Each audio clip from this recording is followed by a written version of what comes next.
Hey, watch out, man. Yeah, we coming in right. Listen, man, listen. You know we had to come in right, man. We down here, listen, man. We down here with Cam, man. Fellowship, man. We fellowshipping. So you know what's great. You know what's ready to go on, man. You know what's going down, man. Yes, what they tuned into? Listen, they tuned into me, $1 million worth of game.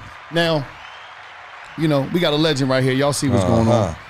Vicious. I'm talking about a vicious legend. Boog in the building. We got Boog all up in the building. We got Boog in the building. Hey, Boog, listen, they don't know businessman Boog. Businessman Boog out here getting that money, making it happen. Absolutely. Transition, all lanes, taking care of all lanes out here doing some big boy shit, man. This episode of $1 Million Worth of Game is brought to you by New Amsterdam Vodka. New Amsterdam Vodka. Now, life ain't going your way. Shot of New Amsterdam Vodka. You caught your woman cheating today. Shot of New Amsterdam Vodka. They told you your check was in the mail and that bitch didn't come your way.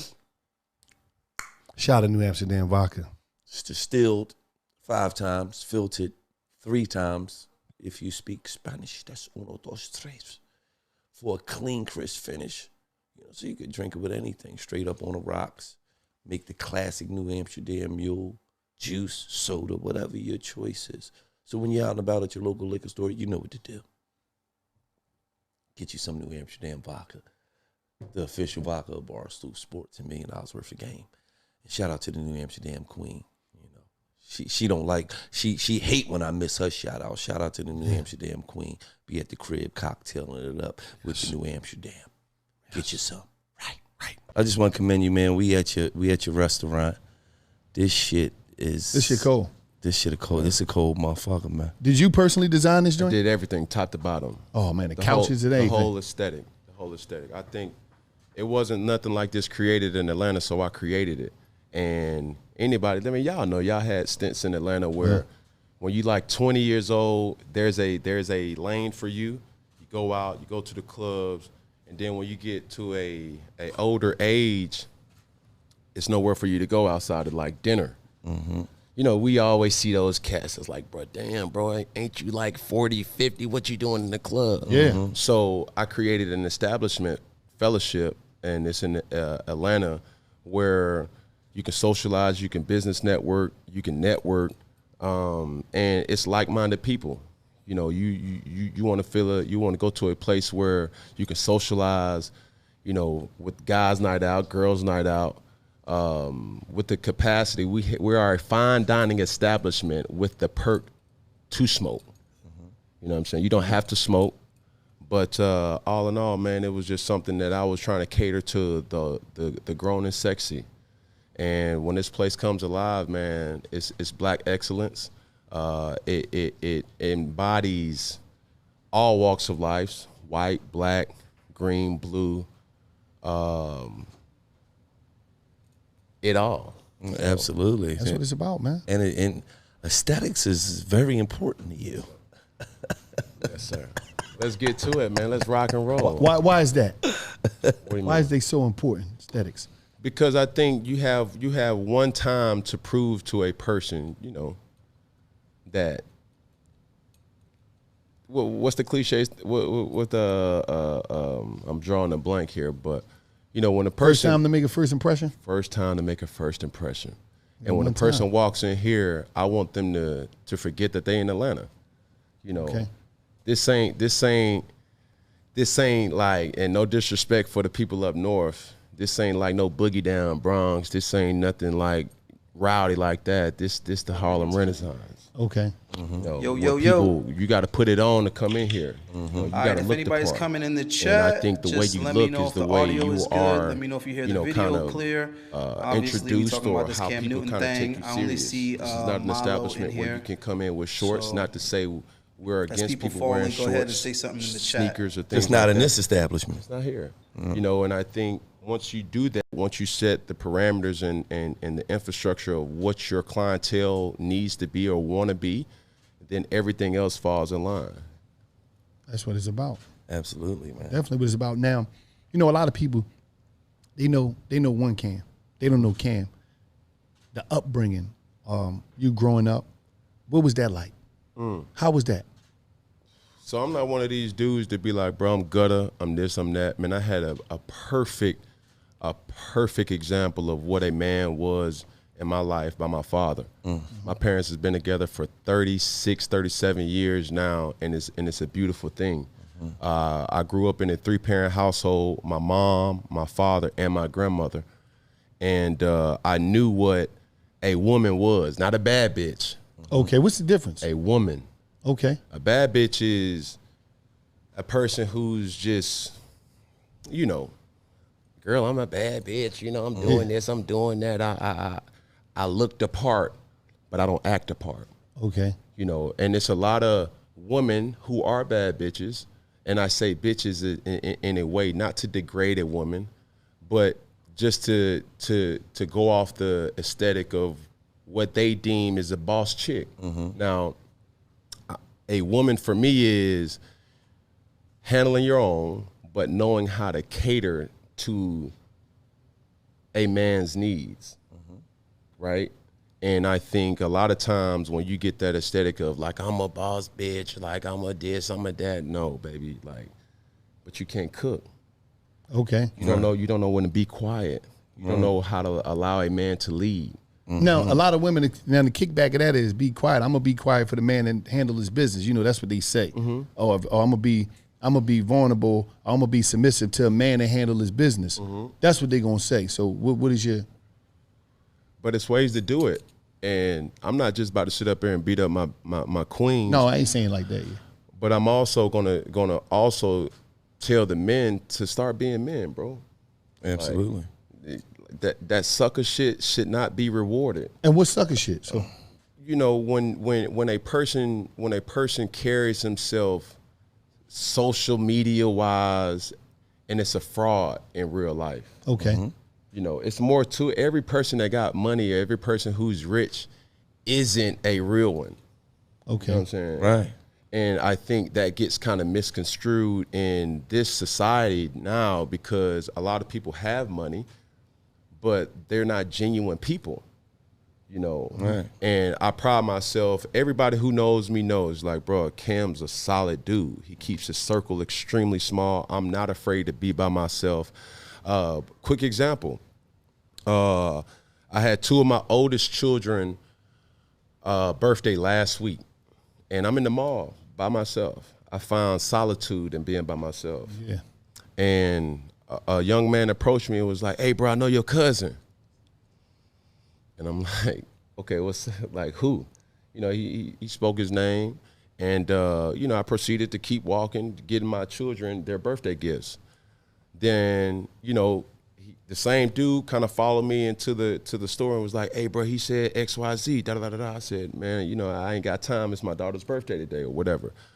So as he left, you know, my cousin then hit me back.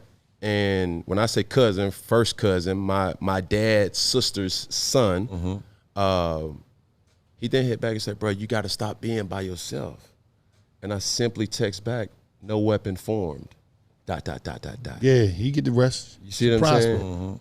You know what it is. You know, and I think a lot of dudes, they walk around in the army, and it is true, you know, there's strength in numbers, but at the same time, there's also dysfunction in numbers too. Absolutely. Okay. So with me, it's like I really want to hold myself to a standard that when you meet me, like, damn, like, what the, this dude here, his energy, his aura is just something about him. And I've always prided myself with that as a teammate, as a businessman, as a son, as a brother, as a peer, as a friend, as a father.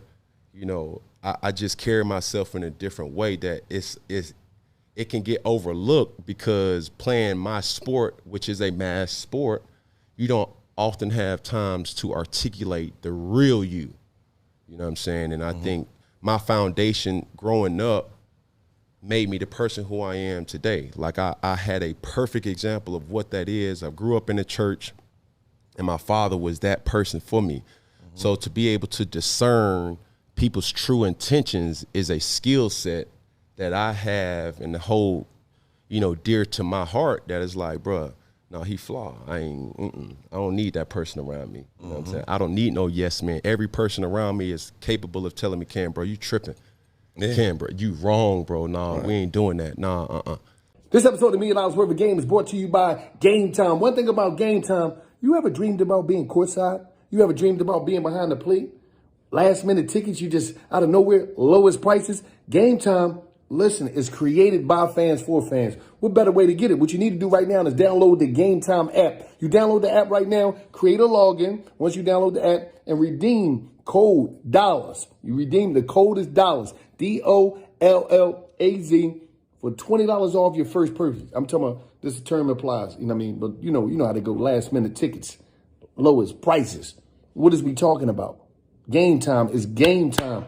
Just imagine you being on the floor, right there. The players right there. You're right there on the floor. You're right behind the plate. I'm talking about them tickets you've been wanting, the great concert tickets, last minute, lowest prices. What do we talk about right now? Download the Game Time app. You're going to get $20 off your first purchase. What is we waiting for? Game Time is game time. Let's get ready to go to the game. Let's go. And I want to elaborate on something he said. Nobody's too big for the checking. Yep.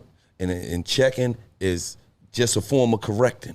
That's it. Yo, bro, we don't do that. No, Lokes. No, man, we ain't gonna do that. We ain't gonna. No, Cam. No, dog, you a little drunk right now. Get your ass in the truck, man. Yeah. You tripping right now, man. Fuck what they talk about. You get your ass in. Nobody is too big for a checking. Right. And it don't have nothing to do with status. It don't have nothing to do with money. It don't have nothing to do with who's more successful. It got to do with I surround myself with people that I know that generally care about me and fuck with me. Right. So if I'm out of line. What's good? Welcome back to Authentic Alphas. We are live. I don't know how many of y'all are in the chat, but it's all good either way. So we've been having a lot of talk about this Cam Newton comments. And I guess somebody's supposed to be offended. How they say it? Guess who's mad? So I have no idea who's mad. Supposedly women are upset. So we're going to talk about that a little bit. I don't know how many of you guys are familiar with it. So I'll be asking routinely throughout the chat, have you guys heard what Cam Newton has to say about modern women, bad bitches, and what he thinks are good women? All right. So I have a beautiful young lady joining me from Cali. So I'm going to introduce her here in a little bit. But for now, I'm going to go back to this interview with Cam on this, what is it, $1 Million Advice or something like that, $1 Million Game. And I'll be right back. And I'm going to wait for some more of you guys to get into the chat. All right. And we can stay on this topic. I think too many times in, let's just say, social media, right? Mm-hmm. People give the wrong people the platform to say what they're doing is okay. Stop giving these people the likes. Stop giving these people the time. Stop infiltrating your energy with fuck shit. Yeah. You know what I'm saying? Like, to keep it nameless, like people that you guys look up to, that I look up to, I think the thing about when I came into stardom, coming out of high school and then into college and then going into the NFL, I had like my peer group changed. And obviously seeing the likings of yourselves, the guys I listen to music-wise, and I'm actually meeting them. And then the thing that crushed me the most was like when you actually go into the studios, go backstage, go to the clubs with these people and you start seeing the real them. They never who you thought they was. Oh. You be like, this nigga's corny. Oh, man. Oh, man. So, yeah, it's like. So you was let down. All right, and I'm back. You guys get to see my handsome mug again. But I got somebody a lot more beautiful than me. So let me pull her in right now. I think I got a little bit of an echo on my audio. Let's see if hers is any better. Hello, gorgeous. Hi. How are you doing? What's your name? Where you from? My name is Xuella XO. I am from California, Los Angeles, California. I guess you would call me an influencer, even though I hate that word. Creative director. Just an overall creative person, Renaissance woman. Okay, sounds good. Can't be mad at you. So, I think I had you come on Duke and Dawn a couple of times. Did you come on once or twice? At this point, I think it's about 3 to 4 times now. Oh, okay. Well, I think I had only been on there with you maybe twice then. Yeah. That's probably what it is. Okay. Well, I know that Duke's audience loves you. So I asked you if you'd come on once I started doing some live streams. So that time has finally arrived and you kept your promise. So I appreciate you for that. And I also heard that you are doing your thing now. You got your channel, which you mentioned that you were going to do. So tell us a little something about your channel. What is it about and how's that going? Okay. Well, for those who do know about Duke and Don, it's usually more in the manosphere. I wouldn't necessarily call it red pill, but it is surrounding those topics. And as a woman in this generation, I kind of want to be a part of the conversation. I feel like men and women, we kind of, and I saw you say this in a video of yours, where we're kind of just arguing with each other, like you're wrong, I'm right. And I feel like there should be a balance. So we all know what the red pill is. Blue pill is just, however you want to look at it. But my channel is called Purple Pill. So it's pretty much my perspective on anything modern. As far as what the men are saying about modern women, what women are saying in the feminist movement, the traditional woman, things like that. So that's just my take on it. So my channel is called Purple Pill Perspectives. Okay. Well, I actually didn't know that you were touching those type of topics. So that's actually pretty cool. I probably should have got that from you and put it in here. But go ahead, give the name of the channel, and what I'll do is I'll add it to the description. You know what I mean? I'll get you in the description. But for now, just go ahead and give them the name of your channel. And I also got your Instagram here, so give them the name of your channel. Okay, well, my channel is Purple Pill Perspectives. Mm-hmm. And you'll see me pop up. Okay, yeah. So right now we're looking at your Instagram. You got a lot of model pictures on here, so a lot of good stuff. But it looks like you deleted a lot of pictures. Yes, I am in the middle of rebranding. As I said, I'm a creative director. I have a lot of people that are looking at me now. So obviously with any business, it's good to rebrand. But I separated, so you'll see that I have a Body by Xuella. I am into fitness and, health and things like that. So I separated that and made my own Instagram. And then I have an alchemy page, which is solely my creative side. It's painting, it's art, it's photography. So I decided for Xuella XO, that's just going to be for modeling. All right, you got to give me that other page too, then, because I'm an artist and. Okay, yeah, definitely. You know what I'm saying? I do all of that too. So. Okay. But unfortunately, my Instagram was hijacked, so we ain't gonna get into that. But it is a hate crime because 30,000 followers and like 1,000 pictures and videos. But we're gonna get it back though. We have before, so we're definitely gonna get it back again. So right now we only got a few people in the chat. I don't know what's going on. Maybe I'm live streaming too early. Maybe the algorithm hasn't fallen in love with me yet. But we got Marlo in here. What's up, bro? Mostly Money TV. What's up, gentlemen? And we got PC 1991. Does that mean you was born in 1991? I was doing a whole lot of things in 1991. What's going on there? Got a youngin in the house. All right. So last time that we spoke, you were in a relationship. Mm-hmm. Are you still in the same relationship? Yes. Oh, okay. All right. So how long has that been now?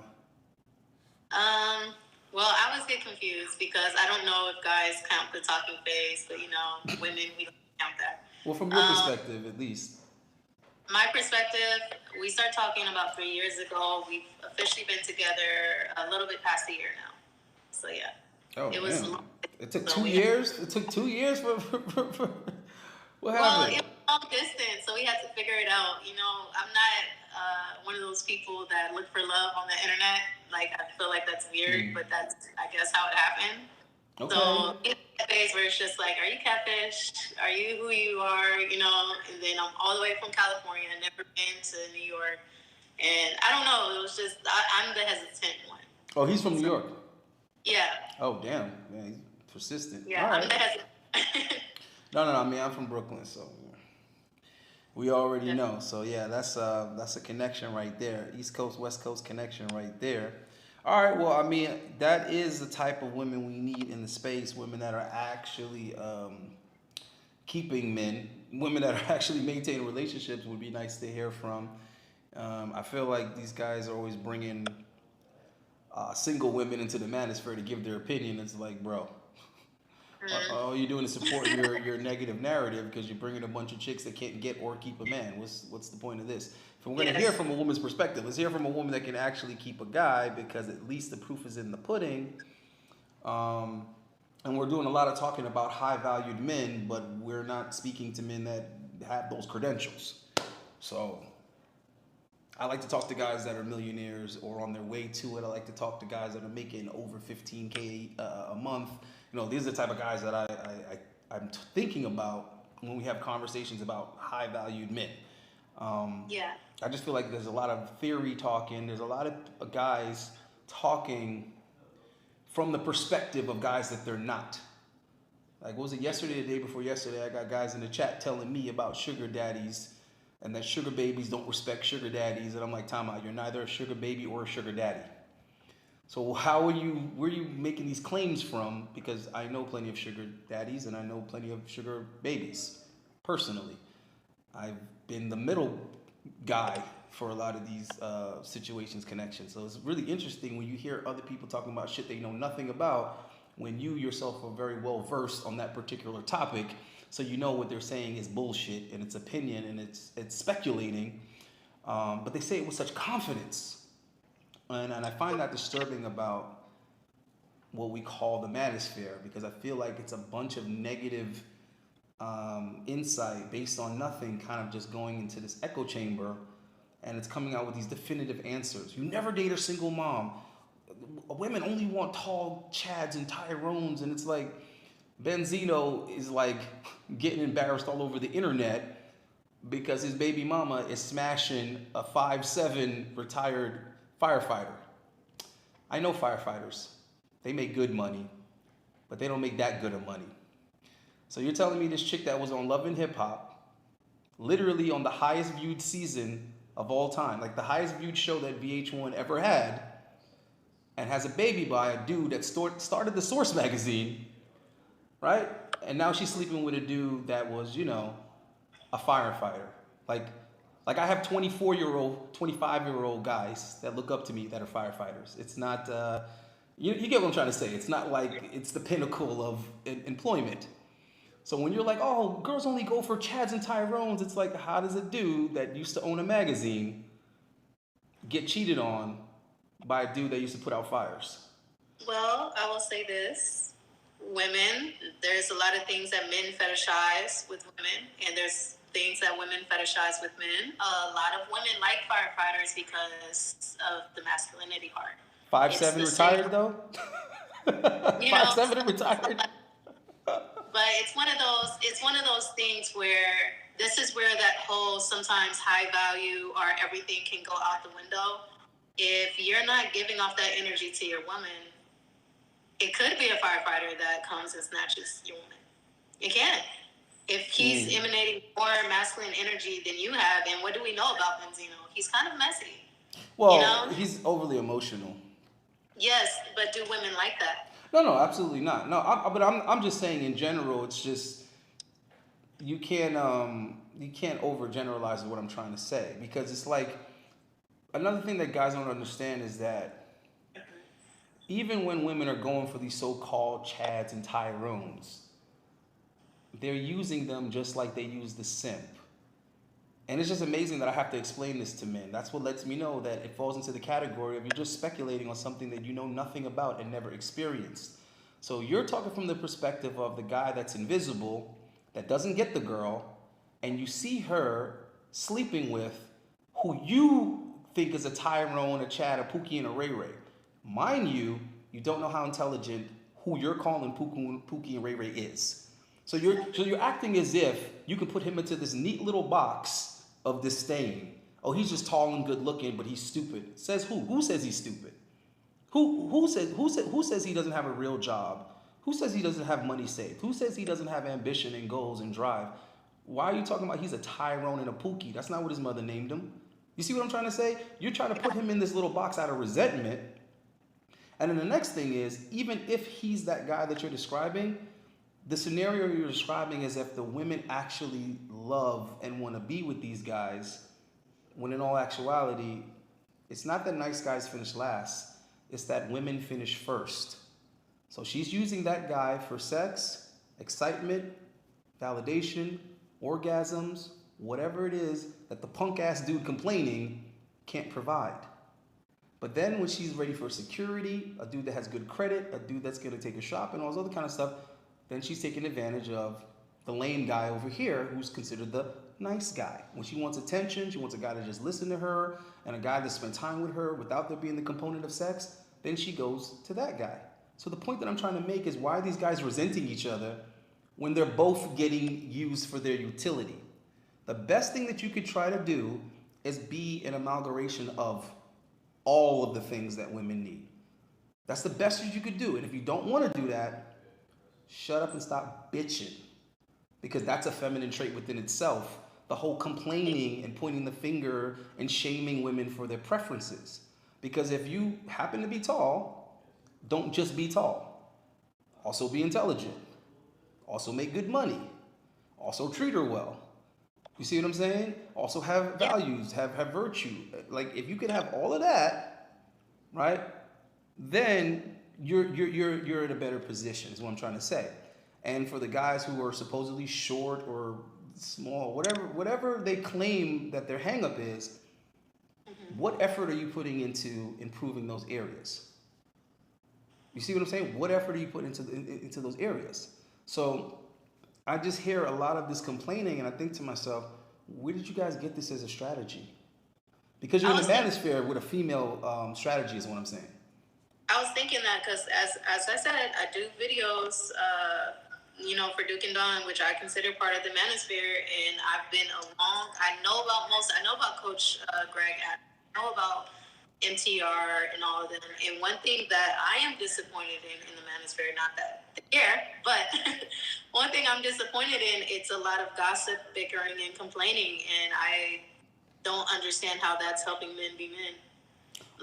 Or giving any leadership to women, because there are women out there who are generally creeping into these spaces looking for some useful masculine energy, and it's like, it's not there. They might as well watch Tasha K, or they might as well watch what's the other chick's name? I can't remember, Angela G or whatever. They might as well watch one of the female channels, because it's not there most of the time. Yeah. You know what I mean? It's not there most of the time. And all I'm seeing is a lot of selling guys more coping mechanisms. And I get it. It serves the bottom line, is what I think it is. It's like, look, because I used to think about this when I was on that other loser-ass podcast. I would think to myself, it's actually a conflict of interest to get these guys results. Because if you're streaming every night, why would you want guys to get better results with girls? Why would you want guys to get better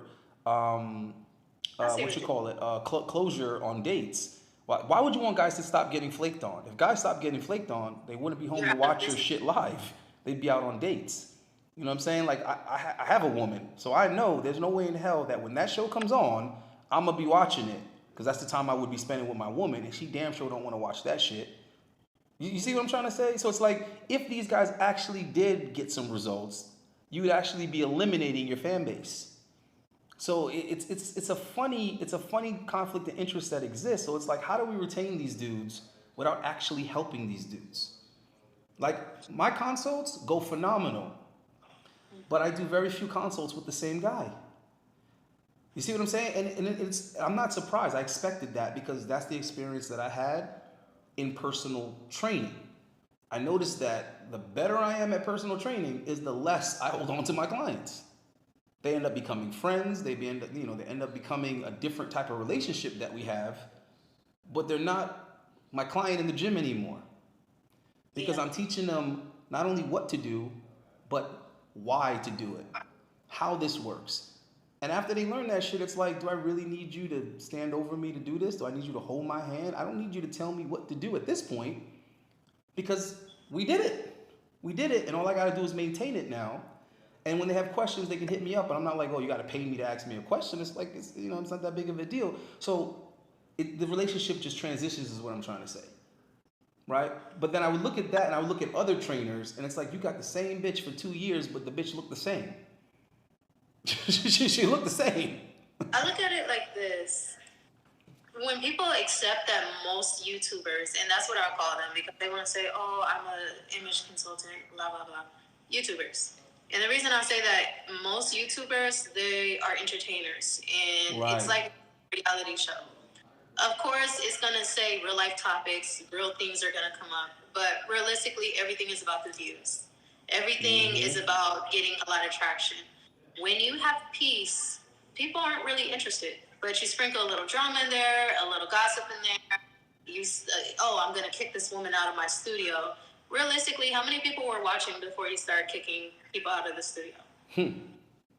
Yeah. And it's just all like, at what point, and I'm, keep it anonymous, whatever. But I was invited to a podcast in Miami, which I did not go to. I found it was funny because I kind of knew it was going to happen. But I said to, the person I'm with, I said, I don't think I should go because most of the people that they bring on the show, it kind of seems a little brainless, a little either drunk, nightclub activity. So it seems like any woman that has any form of intellect, it's either kicked out or something like that. So it's like, you really don't want to help men understand what's going on. You want a narrative and you want to feed the narrative, you want to get views, and at that point you're not a lifestyle coach, you are an entertainer. You go where the money goes, you go where the views go. That's how I look at it. Stop looking at these people on Instagram like or YouTube like they can change your life and understand that they are there for a check too. It's very rare you're going to find someone who keeps it authentic as you are, someone just down to earth. Yeah, I mean, it's like that right there shows that you don't have original thoughts.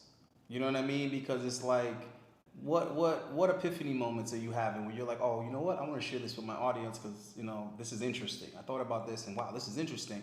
It's like everything's reactionary. It's like, oh, did you hear Will Smith slap Chris Rock? Or did you hear what Cam Newton said? It's like every episode is, okay, what's trending right now? And then let's just join the bandwagon of that narrative. And we're not going to say anything outside of what's pretty much already being said.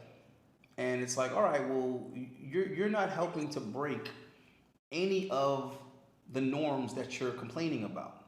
So it's like, okay, if the issue is women's entitlement or the issue is their unrealistic expectations or whatever, okay, well, why are we not having these discussions so that we can start seeing eye to eye, and then the women can start to understand better why they're not getting what they want, and the guys can start understanding better why they're not able to get a response or reaction out of these women. Because, all right, for example, let's say we're going with the premise that women are emotional, right? Because I go through this shit with my girl all the time. Like, I'm trying to reason with her. I'm trying to, break some rationale, and I got to remind myself, wait a minute. Don't be silly. That's not gonna work with this woman because she's a woman. So hold on. Let me think for a second. All right, let me reverse engineer this shit. What is the feeling that I need her to feel in order for her to get on board with what it is that I think is best for us right now? Right? Because as a leader, I need to get results. It's not about who's right. It's not about who's wrong. It's about this is what we need to do as a team together, and I need her to cooperate. How can I get that result from her? What would she need to feel? Once I figure that out, then I go backwards from that point. How do I get her to feel like that from where she feels now? So this is how I need her to feel at the end, right? And this is how she feels now. What do I need to do in between that to get to that result? And then, okay, boom, I can get there, right? Because there was a time when she actually said to me, yeah, maybe you need to learn how to manipulate me. Because she would say that to me. She was like, you're trying to manipulate me. I'm like, no, the problem is I'm being dead fucking honest with you, and I'm going step by step as to why this is what I think it is, and I'm telling you everything and putting every card on the table. And she's like, okay, well then you need to manipulate me better then. And I was like, when I didn't care about women, I had no problem getting what I wanted out of them. You see what I mean? Right. I tell the person I'm with all the time, men, you guys are known for your strength, your physical strength. And as women, I wouldn't say the weaker sex, but we have our own lane. We tend to be very mentally strong, and not in a way where it's considered for the men like the rational, the logical, but more the intuitive, more of the feelings, emotions. And one thing you need to understand, when you are able to understand the emotions, you are able to manipulate. So that is a woman's superpower, and I probably shouldn't tell this on the Manosphere page. But that is a woman's superpower. So what you're doing is actually correct, because you're learning to speak her language in that sense. Because we can't necessarily contend with you guys, and we can't go back and forth, because it's like a lion to us. It's like when you see that lion, it's okay, whatever. But when that lion roars, you automatically submit. So it's like we know better than to go back and forth with you, or shout, or do this, or do that all the time. But if we can find a way to strike you emotionally or something like that, then you can kind of understand. That's why a lot of women say, well, how would you feel if I did this and blah, blah, blah, blah. You're on the right road to that. And I seen someone say that you can't negotiate. No, I was just about to get into that. I was just about to get into that, because this is a perfect example of a dude who doesn't know how to understand women, never did, and with this attitude, never will. You see what I mean? So, again, there's so much conflicting things in this one little statement. You can't negotiate with terrorists. Okay. Women aren't terrorists, bro. They're not terrorists because, first of all, what terrorists do is they threaten you with something. So women can't threaten you with anything if you're not already invested and engaged with them. If you don't live with this woman, you don't have children with her, you're not married to her, she can't threaten you with anything, all right? The next thing is, he's saying that you can't discuss things with modern women. Okay, it doesn't matter if a woman was born in the 20s. It doesn't matter if she's born in 2050. She's still a woman. They have the same biology. So you just literally missed everything that I just said. If you understand how to manipulate women, like manipulate your sister, manipulate your mother, manipulate your aunt, there's a certain way you need to talk to women and deal with women. They are not men. Now, this is something I understood from sales. When you're trying to sell a man something, the more facts you give him, the better. Right? The more you level with him, the more you say, listen, this is this and this and this, and the reason why it's better to go with this is because of this, and in about 3 months you're gonna have to replace this part anyway, so it's gonna cover this cost that you think that you're saving. So, and that's how you sell a guy. A woman, absolutely not. You have to sell her on how she's going to feel. That's what you have to get her to imagine. And one thing I will say about the podcast that we were talking about, that's one thing that guy somewhat understands, is that you can't try to just hit them with the facts. You have to create an analogy that allows them to put themselves in that position and imagine what they would feel would that to have happened. And then once you get them there, if it's a negative feeling, now you can get them to not do it. Now you can get them to agree with you to not do that thing because it would lead to that negative feeling. And women are designed to avoid pain, right? They're designed to avoid hurt. So it's like, ooh, that would hurt. Okay, you know what? I'm not going to do that if it leads to that feeling. And if it's a good feeling, then it's like, okay, I'm going to do that because I would like that feeling. It's also why women think that they can change men. Because in their head, they're thinking, wow, if he was just to stop doing this, or if I could get him to start doing this, wow, that would feel so good. Now, a guy's looking at it as, logically, this nigga's not going to change. That's how a guy's looking at it. But a woman is just focusing on how it would feel if he were to change, right? Which is why she needs to be hurt several times by this guy to realize every time I try to change this guy, I get hurt. Every time I try to change this guy, I get hurt. So now what's going to happen is not only is she going to stop fucking with this guy, she's going to stop fucking with any guy that looks, smells, or sounds like this guy. Because it's going to keep reminding her of that pain she felt when she was trying to get this guy to acquiesce. So it is very important that you learn how to understand how that works and not be like destroyer of simps, who even has a name like that. And I guarantee you he's not destroying any simps. He's just making negative comments like this. But anyhow, there is still a good percentage of guys that actually don't care about anything other than getting good results with women. There are guys that are like, listen, fuck that. I want to know how I can get a hug. I want to know how I can have a woman to be with. I want to know how I can get access to sex. I want to know how I can get a girlfriend. There is a good amount of guys that are like, fuck that. I want to learn how to get along with women, basically. Well, I look at it like this. If you understand that men are logical and you understand that women, they're more into the intuitive, into emotions, then for men, what has helped me in my relationship is when it comes to understanding a man, that for me, I have to think in the logical, because it's insane to expect to understand him applying measures that I would need to with a woman. So if a man is logical, I look at more of the facts. I look at more of the math. Does it add up? But with women, because it's like the creative energy, this emotional, spiritual energy, you kind of have to paint a picture for her. So that's the same thing you said with the car salesman thing. Like, if for a man, he's going to want to see the Carfax. He's going to want to know the mileage, this and that. Women, do I look at in it? How do I feel? Paint a picture for me, you know? And you'll find that a lot of times women will buy cars that make no sense because it looks good. So it's not that manipulation is bad. We use it every day. You know, if we want to get a job or get into an interview, we use it to, you know, just do it for ourselves. When what you use it for. It's a natural source. People demonize that word, but it's a natural source. It's how you use it. And with women, it's all you're doing is learning to speak their language and understanding that they don't speak the same language as you all the time. Well, so you're not going to get anywhere from a woman if you say, well, this is that. That's going to seem too overbearing for us. But if you know how to speak to us correctly and you know how to paint a picture correctly, we have no problem listening to you. You know, unless you just sound completely irrational, we have no problem submitting. We have no problem following at all. Like, the right guy. So I mean, there's two examples I want to give before I go ahead and give my rebuttal for what the story of Sims thinks that he's telling me. Like, he thinks he's schooling me on something. It's adorable. But influence is a very beautiful thing. The problem is the sexes aren't using their influence correctly and for good. So I'm gonna give two examples. There are women that they have the beauty, they have the aura, they have the demeanor, they have the purity, they got everything going to whereas they could make a bad boy say, yo, I ain't fucking with y'all today.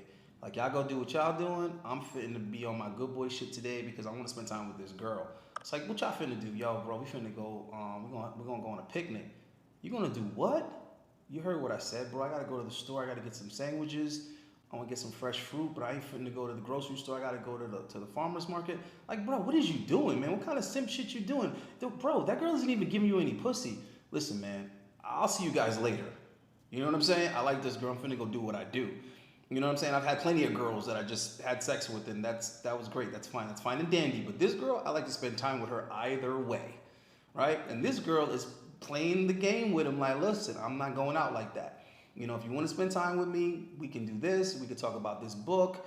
Did you read that poem that I give you? You know what I mean? And she's over here influencing this guy, but to do positive things. You see what I mean? She's encouraging him to do positive things. He could be out here selling dope and buying her a designer bag, but she's telling him, why don't you just get a job? And he's like, man, fuck that. I ain't gonna make no real money. And she's like, well, who do you know? Why don't you talk to a guy and get him to plug you, get him to be a reference for you so you can get a good position and just work your way up from there. And he's like, ain't nobody got no time for that. And she's like, yeah, but if you started doing that a year ago, think where you would be now. So it's like, right, this girl is giving him the motivation and the incentive to make better decisions. And because she sees a certain type of potential in him. She's attracted to him, but she's not gonna tolerate the fuckery. You see what I'm trying to say? She's like, listen, I like you, I know that you're a good person, but you can't be out here doing all this shit. You're gonna end up in jail, you're gonna end up here, and I'm worried about you. And you know, if you wanna be with me, then you can't be doing this, this, and that. Now his boys is telling him he's a simp because he's doing what she's telling him to do. But what is she telling him to do though? She's telling him to make the right decisions. And what she's saying is, I'm worth more than that bullshit. If you want to fuck with a woman of my caliber, of my quality, you're gonna have to leave all of that behind, and you're gonna have to tighten up. Now, on the other side, there's dudes that they have this influence over a woman. The chick is attracted to them, and he could pick up the phone and tell her to do whatever, and she's gonna do it. Yo, come over here right now. Oh, why you call me last minute with this? Yo, I don't give a fuck. Yo, just get over here. Yeah, but I'm with my family right now. Tell them anything. Tell them something. I want to see you. Why you do this to me? Listen, man, if you want to see me, this is where I'm gonna be. I gotta be at work in the morning, man. Don't worry about that. You see what I'm saying? He got her doing all these things that aren't gonna be good for her. Meanwhile, he's not committing to her. He's sleeping with other chicks.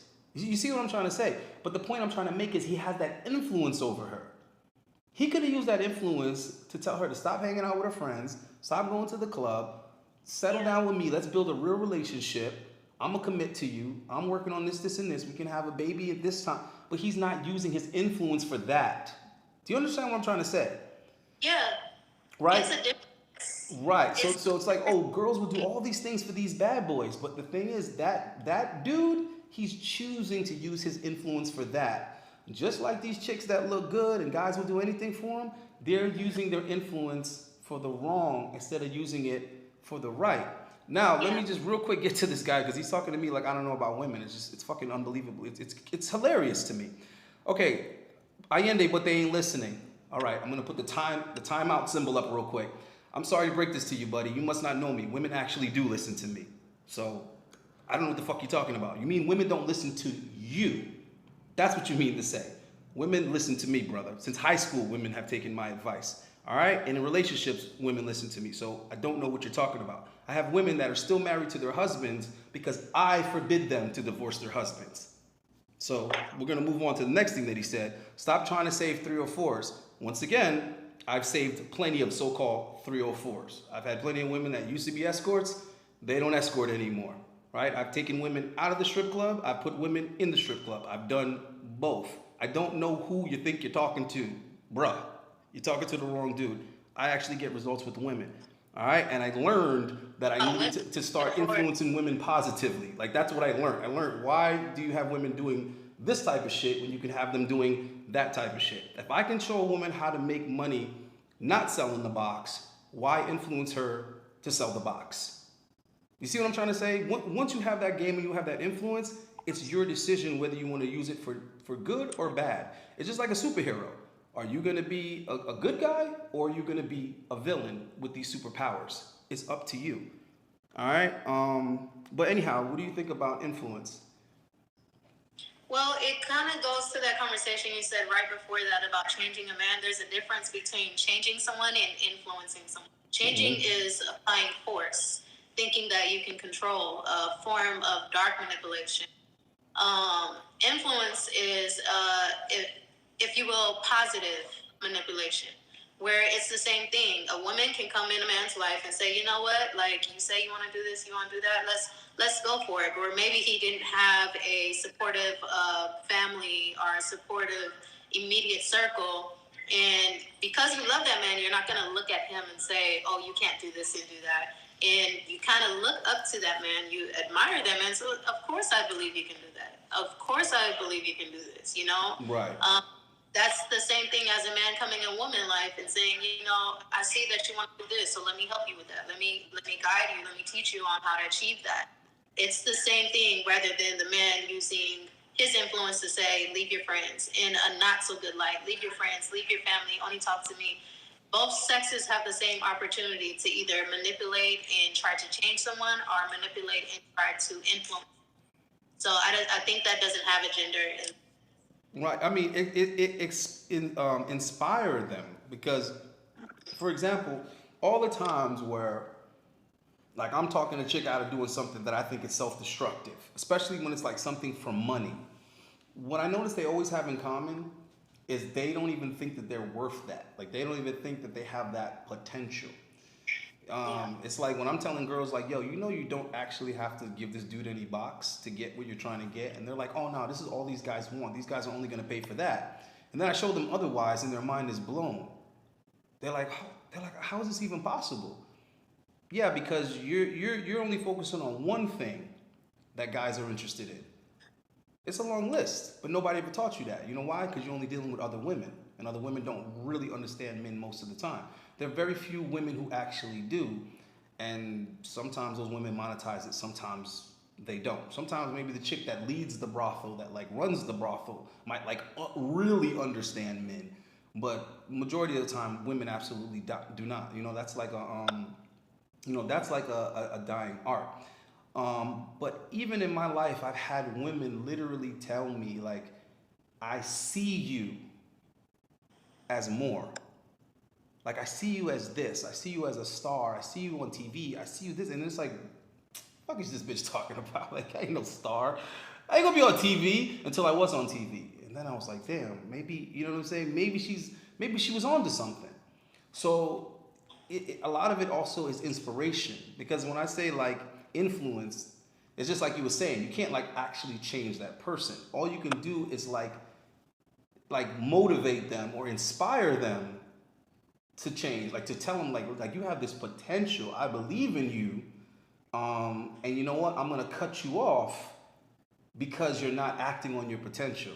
Like, I'm so disappointed in the fact that you're not reaching your full potential. Don't even talk to me until you did this and that, right? And it's like, okay, boom, now he's doing that because he's like, shit, I need her back in my life. She ain't answering my calls. You know, she ain't doing this and this. All right, let me fill out this college application, or let me fill out this job application, because, and the next thing you know, it's like, oh shit, I got accepted. So sometimes people just need somebody to believe in them. And I mean, this is what a lot of these dudes is dealing with. That's why these dudes is talking like this. When dudes be talking shit like that, what it is that they never had a girl like actually like them or take a special interest in them. You know what I'm saying? So in their mind, all women are selfish, all women are greedy, all women are materialistic, all women are this, and the third. And it's like, bro, first of all, where are you looking? Like, where are you even looking? Because they're out here. Like, I found you on Instagram. But if you let these guys talk, only thoughts are on Instagram. Really? Like, how do you tell them apart? How do you know the difference? That millions of people use and can't. It's not, people don't, like, men, you guys are really big on facts, right? And in numbers. Well, if numbers is something that plays big in your conversation and things like that, then you have to learn of averages. So if there's amount of women that you consider 304s, whatever the case, you have to understand that there's other women out there that Right. I tell them all the time, it's numbers, man. We're not going to be waving our hands and say, hey, look at me, look at me. Half the time, if we do come out and expose ourselves, we're pick-me's now. So it's just like, which is the strangest insult. Does not apply to all of us. That is the weirdest insult to me. Oh, you're a pick-me.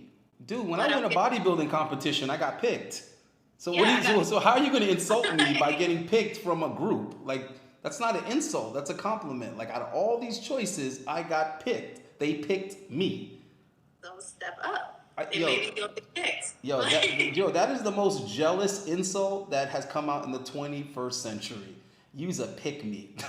So bitch, you mad because you ain't get picked. Bitch, you mad because none of these dudes picked you. Oh my God. But it's like, the things that these guys are saying, then like they're arguing with me like they know more about life than me. It's just, I don't know. It's just weird. But why do we have to use our energy saving these 3 or 4s instead of finding ready-made quality women? Bro, again, you really are missing the point, dude. Like, you're talking to the dude that tells guys how to find quality women all the time, and then you're acting like I'm over here with the this over that. I don't do ultimatums. I don't do this or that. I maximize everything. If a girl has potential and you think she's a 3 or 4, that's up to you, buddy. And I'm not passing judgment on anybody. With the shit that I've done in my life, I'm not going to pass judgment on nobody. And first of all, these women are still people. They're still human beings. So why don't you figure out how she even got to where she got to, right? A lot of these dudes are weak as fuck because they didn't grow up with no dads. Well, a lot of these girls are so-called 304s because they didn't grow up with no dads. So you're over here like basically blaming the victim. And then you're coming from this like emotionally hurt place. Like, why are you so hateful to these women? Because they're maximizing on what they think is the best that they have to pick from, or the best options or activities or whatever you want to call it, right? These girls on Instagram doing what they're doing, they think that they're living their best life. They think they're doing the most with what they got. That's what they think that they're doing. All right? So, like, you being mad at them is just, I don't know, man. It puts you in a really weak, loser-ish position, like a little who hurt you, crybaby type place. That's why I hate when women come at me with that who hurt you bullshit. It's like, all right, do not lump me in with those dudes. I'm not crying over women hurting me. I didn't come home and some dude was fucking my wife. I don't have a kid that I found out isn't mine. Like, stop. That's not my experience. So it's not that someone hurt me, it's that I see the fuckery and I'm trying to help make corrections. But then it's like, you're talking about putting energy into saving women. It would be energy for you. I think the problem with what Destroyer of Simps is doing is he's projecting his abilities on me. All right? Like, all the X-Men don't have the same level of powers. Some X-Men have a higher power level than others. So you're projecting what you're capable of and your experience on me. It's not a whole lot of energy for me to help a female make better decisions. Just like my head isn't on fire trying to lead a woman in a relationship. That is my nature. That's my demeanor in the relationship. That's me. So, I don't know, brother, but the point is you need to stop acting like you're decided on these things because you obviously don't have that much experience. And when I say you, I'm talking about all the guys that are sharing this train of thought. You don't have enough experience with women. And what you're doing is you're basing how you perceive women based on the negative experiences that you've had or what you see in the society or on social media or what you hear other guys. Because this is the thing. This is what's dangerous about the manosphere. You have a guy that's gotten his heart broken once, and then he goes to the manosphere, and all he hears is a bunch of other guys talking about how women are terrible, women suck, and women have hurt him and lied to him. So then the perception becomes that why even try? Why even deal with another girl? All women are, you see what I'm trying to say? Like, this is just what women are. Mm-hmm. You see what I'm saying? Can I say something? Go ahead.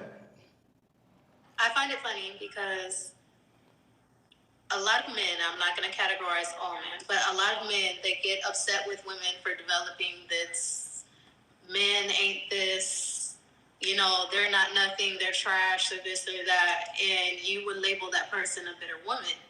But yet, when you come in the manosphere, it's just like, oh, well, all women are like this and all women are like that. And yes, it does take the response of a woman saying, who hurt you? Because it's just like, not all women are like that. Now, I understand there's Western women. I understand the narrative about American. I get it, but it's like, there has to be at least one unicorn, and if not one unicorn, one close to it. It's just math. It makes sense. So it's like when you're saying, well, all women are like this, all women are like that, all women are 304s, why are we saving it? Why are you spending so much energy thinking about 304s when you could be thinking about high women? So as much as you look at women, they're all 304s, if you will, are riding the carousel, then that is what you're going to attract. That's what you're going to get. That's all you're going to see. A woman that is of high value, if she comes around you and has one conversation with you and sees that that's your mindset, even if I am a high value woman or whatever you would like to project, it would say that she's gone. I'm not going to be interested. Yep, and she's turned off. I will display those qualities to you because it will be a waste of my time. I'm not going to want to explain myself or prove myself to someone. Prove yourself, exactly. A certain way. Yep. So it's just like, okay, well, let them sort out themselves. Let the men that are bitter, looking for 304s, deal with the bitter 304 women. Yeah, I've experienced that. When I was going through my version of the red pill rage, and I call it my version because I don't experience things the same as majority of guys, but I understand what they're going through. I understand them even though I'm not in their shoes. And when I was going through it for that 15, 16 months, I was pushing away a lot of good women. Like a lot. Even in other countries where the women weren't even like that energy. And it was like when I first was going through my divorce. Like when I first got divorced, the energy that I had was like, I don't trust none of these bitches. All these bitches they're all thoughts, they're all 304. I can't trust none of them, and all they want is my shit, and they're gonna take. And even if you're not even necessarily saying it, trust me, women feel energy. Women are a lot more in tune with people's aura and people's energy. I'm telling you right now. And again, this comes with experience. A lot of you dudes don't be around women enough. But when you're thinking something in your head and you're dealing with something, you can say absolutely nothing. And in your mind, you think you're acting and behaving normal. And then she's holding your arm and she keeps like whispering in your ear, baby, what's wrong? And you're like, what are you talking about? I'm good. What is she talking about? Like, nothing wrong. I didn't say anything was wrong. She knows. She can feel this shit. So, yeah, man, I've lost a lot of good women just simply by having that negative animosity. So yeah, you definitely wanna to not bask in that, bro. So I don't really know what to tell guys to come out of that, because I feel like it's a natural phase you kind of have to go through. You got to go through it. You can't really rush it. Whatever that is that you're dealing with, but get through it, guys, is what I'm trying to say. Deal with it, figure it out, start thinking about yourself. What can you hold yourself accountable for? What could you have done better? What will you do better? How could you be better at attracting the right type of women? It's like, for example, when guys get this money and they put rims on their car, you're going to get plenty more women, but you're going to get the wrong type of women because you went and put those goofy ass rims on your car. You see what I'm trying to say? Like the right woman is not going to respond to that. The right woman is going to respond to you having this money in the bank, having a secure career that you're working on and leveling up. You're managing your money well and you're driving a Honda Accord. The right woman responds to that, because in her mind, she's like, I don't care what people think about him. That motherfucker's saving his money. He's investing his money. And that's why he's driving his Honda Accord, because the interest rate is low. It gets great gas mileage. You know what I'm saying? She's not concerned with that because she's thinking ahead. She wants a dude that's going to be able to provide, a dude that's going to be comfortable later on, not a dude that's fucking his credit up to impress thoughts. You see what I'm saying? But one more thing that he's saying is like, yeah, because he Destroyer Sims, I love you, bro. How old are you, man? Put how old you are in the chat, dude. Because now he's saying, Allende, I think you're giving too much hope for American women when we should just focus on the good ones. I don't know if this guy's like, did you just now get familiar with my channel? Like, I've been telling guys to get their passport and date foreign women. Now you're telling me that I'm giving American women too much hope? Bro, what the fuck is you talking about? Anyhow, there are still good women in America. And also, I'm going to show you, right? I'm going to show you how contradictory and hypocritical your thought process is right now. If women aren't worth helping or trying to help them, make course corrections and improvements, then what makes men? What makes men worthy of help and assistance? What makes men worthy of support and someone trying to help them improve themselves? Because that's what I'm trying to do in this space. So you're telling me I'm supposed to give up on American women, meanwhile I'm supposed to be here trying to help American men? Do you see how hypocritical your statement is? Because according to women that have as much negativity and animosity for men as you do for women, men are trash. And there's no helping or saving them. So if you're not somebody that I should give up on, why are you telling me that I'm supposed to give up on American women? You got a lot of maturing to do, brother. I'm not mad at you. You got a lot of maturing to do. You're not realizing how this one-sided thought process is not gonna behoove you. It's not gonna help you. It's actually gonna hold you back. This way of thinking that you have. And then he's like, you should just focus on the good ones. Well, who is the arbiter of who the good ones are? Because you say a girl's a 304, she's no longer a good one?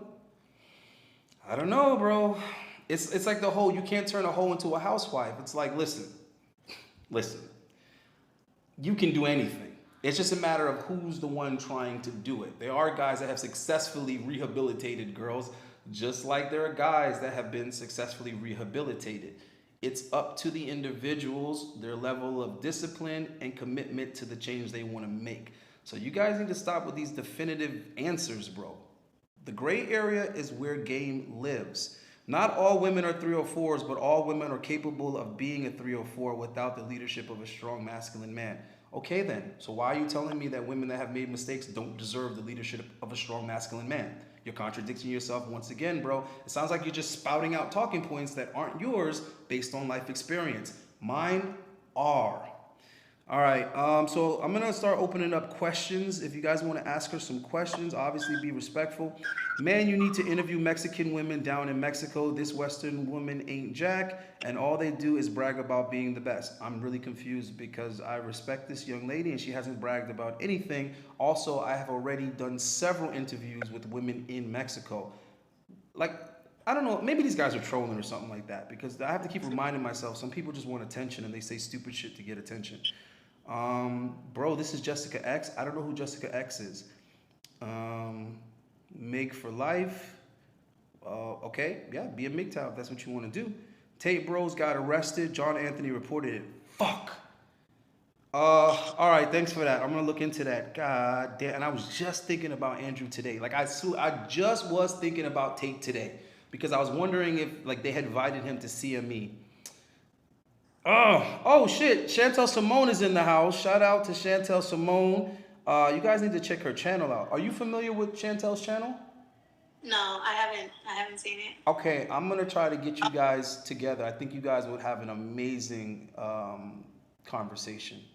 Okay. Like a really, really interesting conversation. I just want to be like a fly on the wall. I would love to see that on either of your channel. Matter of fact, guys, Chantel Simone is coming on my channel tomorrow. So looking forward to that. That's gonna be great. Andrew Tate and his brother were arrested this morning. It's breaking all over now. Damn. If anybody knows why, I mean, I'm obviously gonna look into it myself. I'm not gonna take anybody's word for it. But now you guys got me worried about a friend. So if anybody has any information, I guess go ahead and throw it in the chat, and I'll call some people who would know better. I'm not into Western women like that, USA. But help out who you feel you should. Exactly. I care about people in general, especially the kids. Martin love the kids. But what makes a woman worth helping? Oh, I don't know. Humanity? Define that, please. Or is it just because they're a woman? Bro, now you're saying anything. I don't help men just because they're men. We should set some parameters. Who's this we? Everybody individually decides who they bring into their lives. Paul George did. LOL, CME, Chuck's made easy. Kidnapping. Damn, they kidnapped somebody. All right, now I really got to look into it. Really, Tate and his brother were arrested. Okay. Anything that you want to touch on? Well, I would say as far as like them saying Western women and like other countries, I will say that I'm not going to say that us as Western women, I'm just saying specifically being a woman in America, not being labeled Western woman. Yeah, we do have a different culture out here because feminism runs rampant here and everything is about equality here and things like that. The gender roles do blur out. As far as like the law system and everything, a lot of things are more catered to women out here, where in other countries they don't have that safety. But one thing I will say, as a woman, I've seen, I want to say it was MTR, he was talking about the Philippines. I actually agree. When I do meet women that are from other countries, they are very feminine. They are very respectful of the men. The things that we can learn from them as women is we can be more feminine or learn that from them. But the things they learn from us and the reason they come to America is because we are not considered mindless beings here either. So, of course, we need a little help because things have gotten so far off from where it was supposed to be.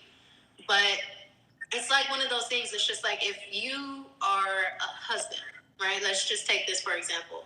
And you are, let's take America to be your household. If your household is in chaos, do you just abandon your household or do you get it in order as a man? So that's how I look at it. It's just like, with that, this is why I'm on these podcasts. Can I change the world by an entire podcast? Probably not, but I want to at least be a part of the conversation and less of the feminist voice, but more of either traditional voice or maybe a woman that grew up with Western values, but is learning to translate that into traditional feminine values. Everyone has the ability to change. So just to say, torch the whole place, throw it away, abandon it, look elsewhere. Yes, you can. You know, if you just immediately want to do something for your lifestyle, by all means, date whoever you want. But at the same time, don't bash somebody else that's actually trying to fix the problem and have the conversation and start the conversation. We still have to exist out here. Your mothers are out here. Your sisters are out here. And if you don't agree with Western women, what are you doing to train your sisters and mothers in the right direction? Are you telling your sister that, hey, because you're being a Western woman and because you're having these values or these morals that men don't really find appealing and they find overly masculine, that's probably why you're having a hard time finding a suitable partner? Are brothers having that conversation with their sisters? Yeah, I mean, I think what they're doing is they're confusing like trying to change women or force women into some type of change with being helpful and useful to women that want to get good results. I mean, it's two different things. I mean, I'm not going around offering people advice that didn't ask me. I tried that shit in the gym today and it didn't go well at all. And I just thought to myself, all right, bitch, continue to be fat. Like, this bitch got an attitude with me because I was trying to help her. I was trying to give her some advice. And I was like, well, what time did you wake up this morning? Because she was doing cardio at like 2 in the afternoon and she was running, like wearing herself out. And that's the opposite of how you burn fat. You're just burning sugar out of your system and getting yourself tired in the process. And then you're doing it at 2 in the afternoon when your insulin level is actually the highest. So I just asked her, just a question like, what are you trying to do with all that running? And she's like, oh, I'm trying to lose weight. So it's like, well, that ain't the way to go. I mean, you need to do this, this, and this. And she was like, well, why didn't you just say that initially? I was like, well, actually what your goal was, because I don't know what it was. I could have said that and then come to find out that you were trying to work on something else, in which case running would be effective. So I have to at least make sure, you know what I'm saying, what your goal is before I can criticize your method. Like, what the fuck? I'm not going to be presumptuous as to know what your goals are.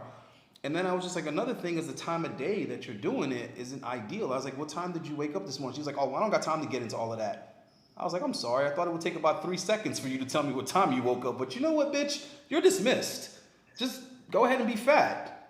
You know what I'm saying? Like, I got 20 years experience in this shit. You're wasting your time. I'm trying to help you. But I've bumped into that many, many, many times over the years with someone being like defensive and like getting insulted. And it's like, you want results or not? Because look how much effort you're putting into doing something the wrong way. And I'm just pointing something out because A, I don't want you to hurt yourself. And B, I don't want you to waste any more time. Like, you might have been doing this for years and not getting results. I can look at your body and tell, you see what I'm saying? You're struggling with this. But then it's like you will have people that are the complete opposite. They will be like, you know what? Stop right there. Let me get into the notes in my phone. Okay, now go. Because I don't want to miss any of this. Okay, now what should I do now?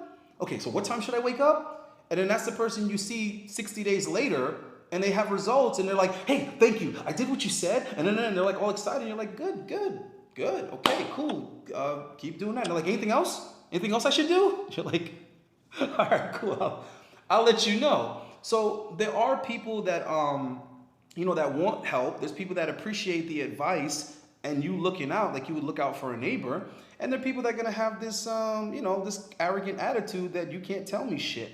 And I get it. That's majority of people. But the point I'm trying to make is I don't remember the names of the people that had an attitude with me when I tried to give them some advice. I remember the people that come up and give me a hug because they're getting great results. That's what I remember. I remember the women that are like, yo, my husband can't keep his hands off of me, Allende. Thank you so much. Like, all right, cool. You know what I'm saying? Those are the people that I care about.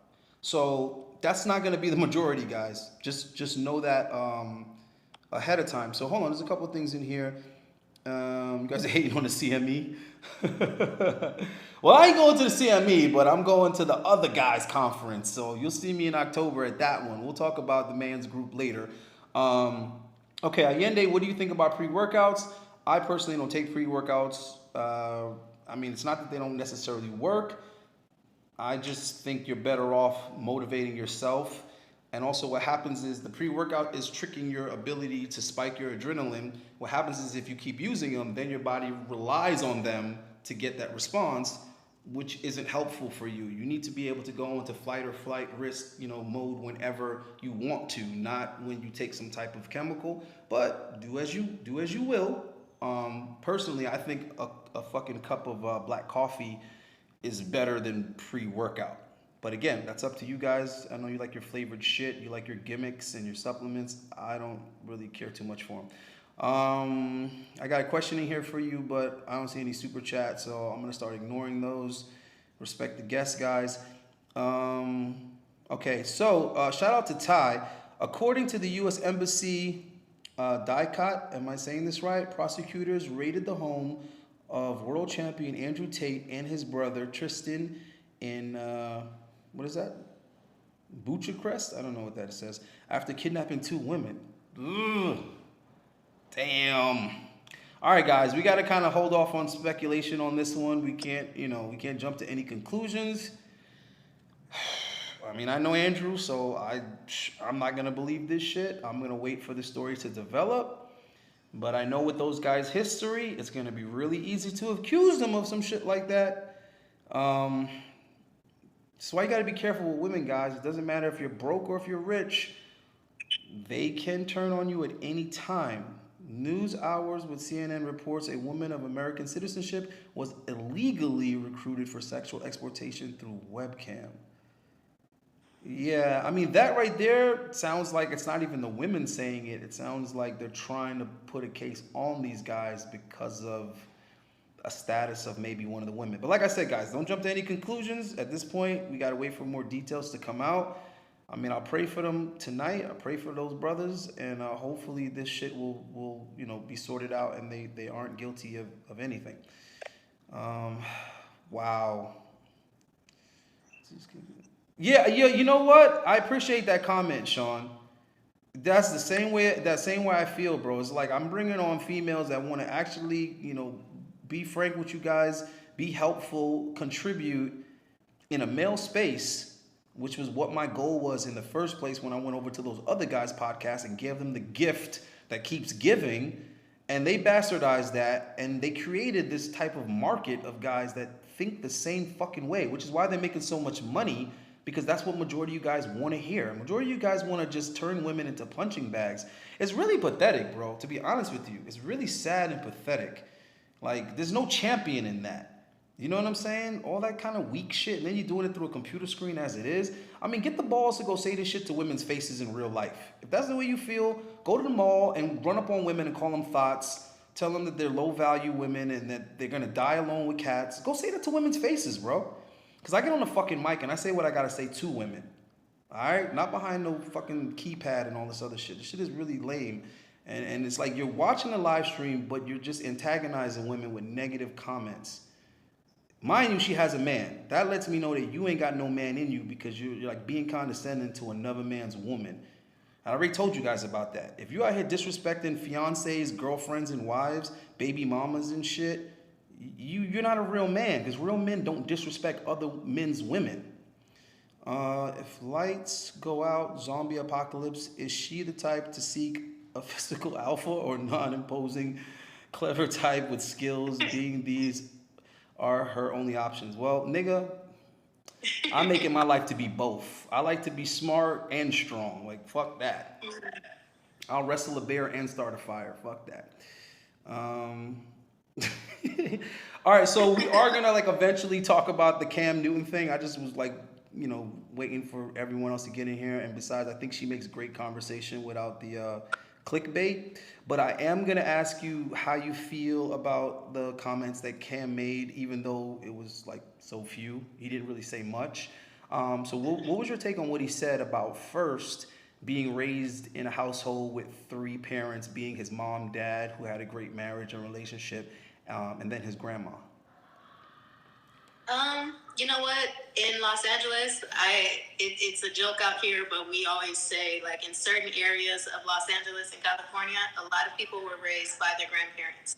90s babies, real quick, 90s babies, we came right after the 80s babies, which had huge drug problems or whatever that the African American community had during that time. So it left the grandparents that raised us, and we're very old school. So because of that, I was raised by my grandmother as well. And I can say the same things. Yes, you may live in a modern Western world, but you still have those old traditions and expectations when it comes to relationships.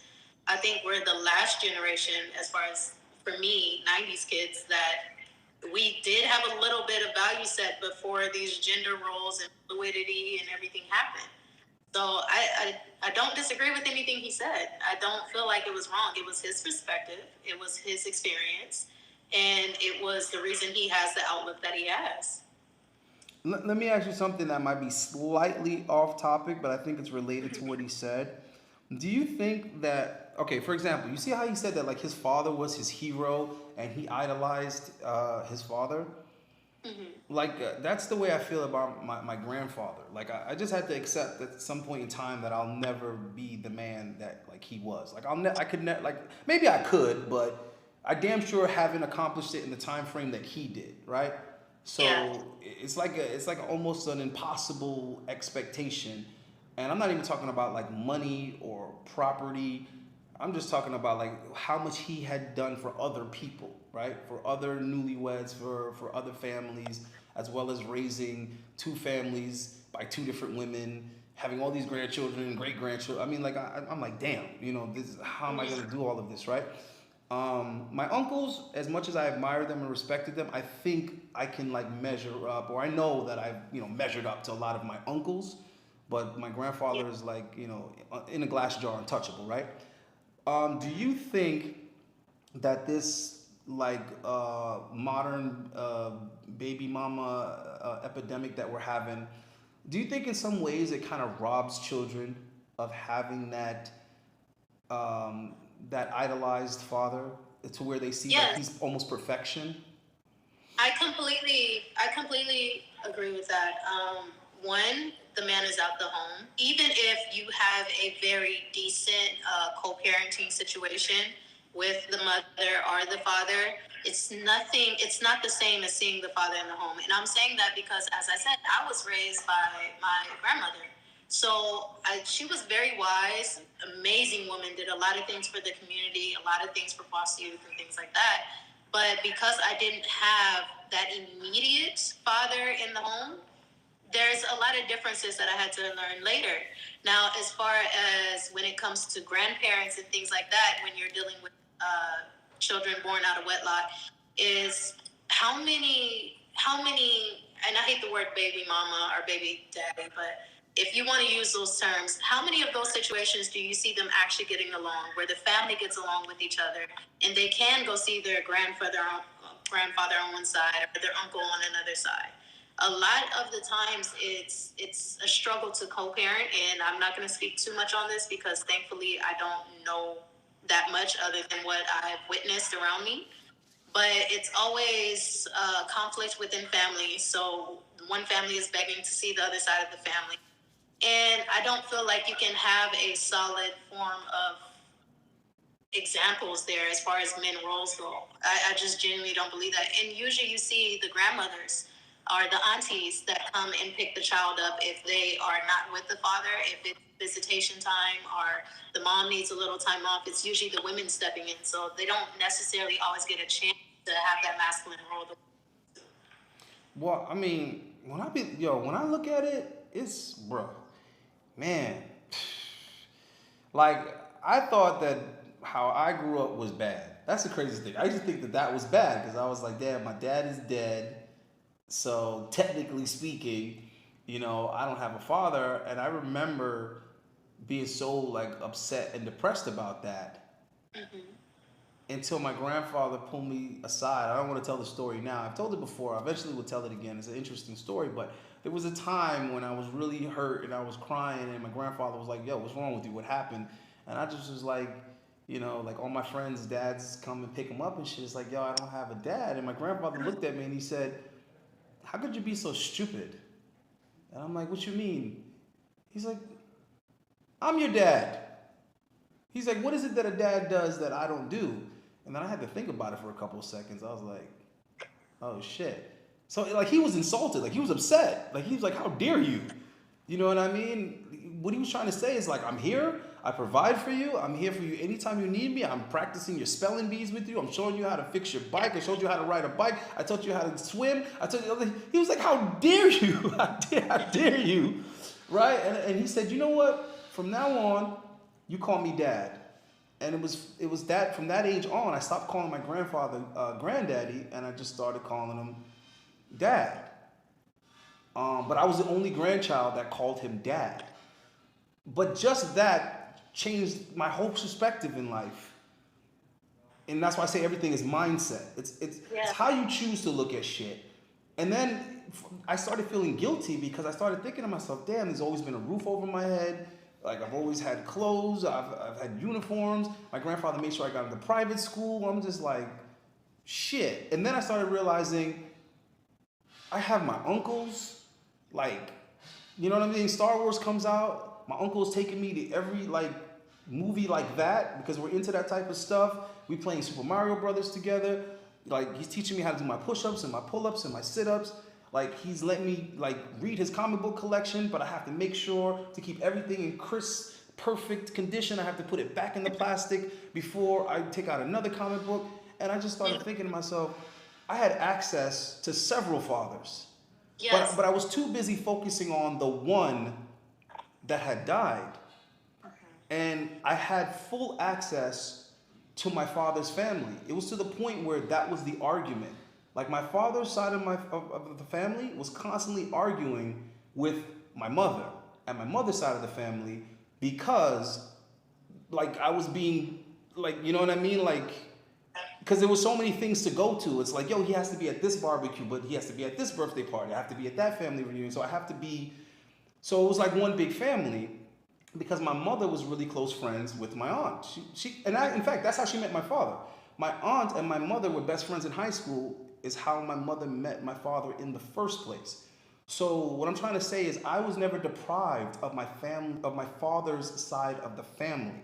But when I look at the kids that are raised by single mothers today, I'm like, yo, you're not only depriving this kid of the father, you're depriving him of aunts, uncles, cousins, grandparents, everything that's going on that side. And it's crazy to me because it's like, well, so what happens with the family events? Like, what happens with the birthday parties? What happens with the baby showers? Like, what happens on Christmas? Do you understand what I'm trying to say? And I feel like it's a lot of trauma for kids. Right. I feel like it's a lot of trauma for kids and they're not able to put it in words. And if I was traumatized by my father dying, that was only one person I lost. Yes. So I have to think, how do these kids today feel when they can't play with that cousin? They don't get to see that aunt. They don't get to spend time with that uncle. You see what I'm trying to say? And the kids will know that they exist. They'll be like, yo, I have an uncle that's in the Navy, and I think that boats are cool, but I can't even, like, spend time with my uncle that's in the Navy and ask him about Navy shit because my mother don't fuck with that side of the family. Therefore, I can't. And yeah. You know what I mean? So I think that we really have to try to do something to change the narrative in our society right now, especially this Western society where it's like everybody's at odds. Let me see. Yeah, if I can speak on that just a little bit, in this I kind of do have a little experience on. In just a second, I'm charging my phone. But I'll say this, even though I was raised by my grandmother, and she is not my biological grandmother, she is my legal guardian. I was born and raised in foster care, almost freshly from birth.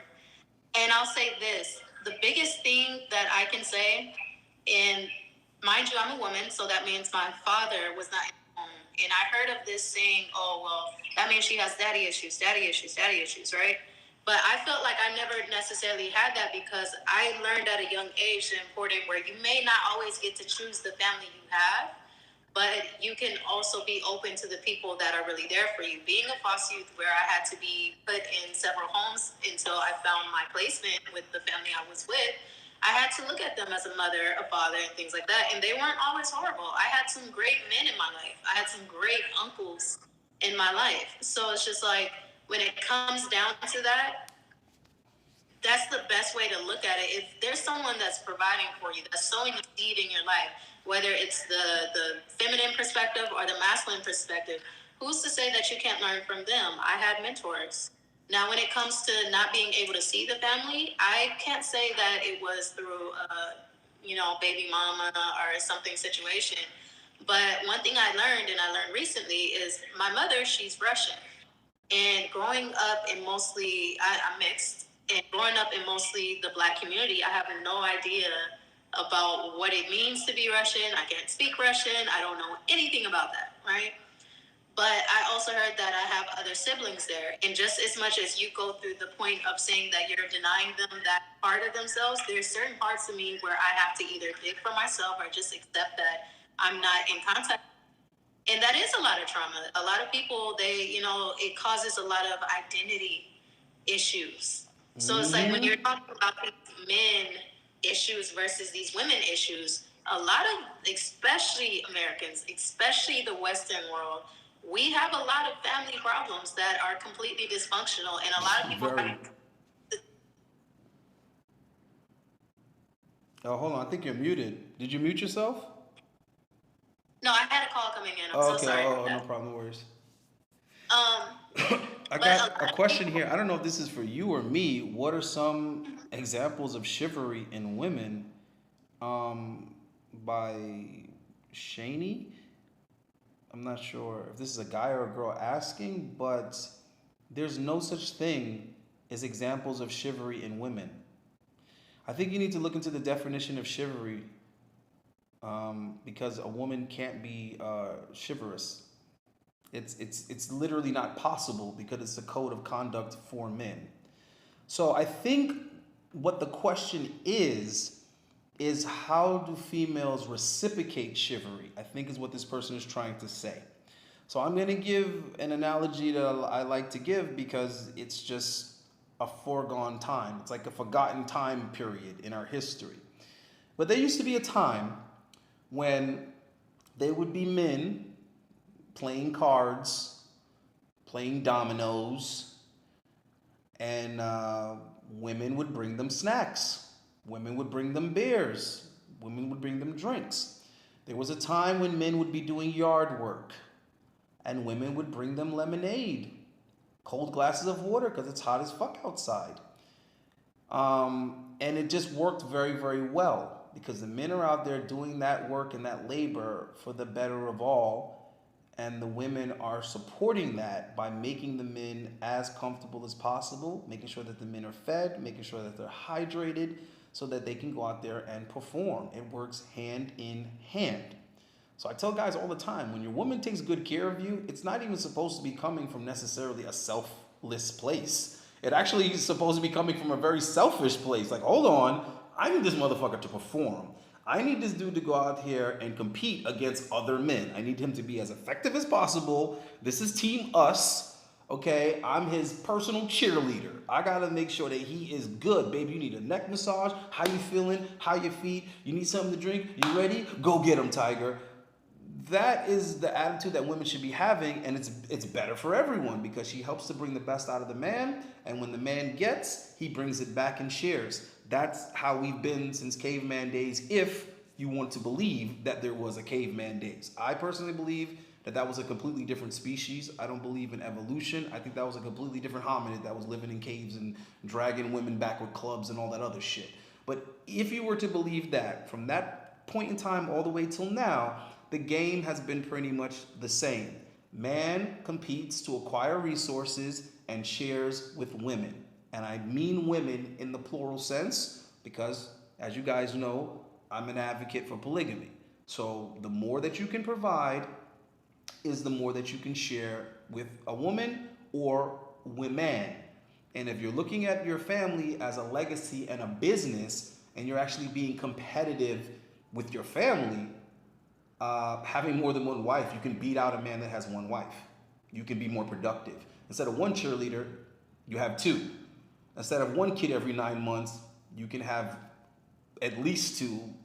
Granted, the women don't have twins. So if you're looking to build your family name and to increase your legacy and the strength of your family and your family's name, yes, polygamy benefits everyone.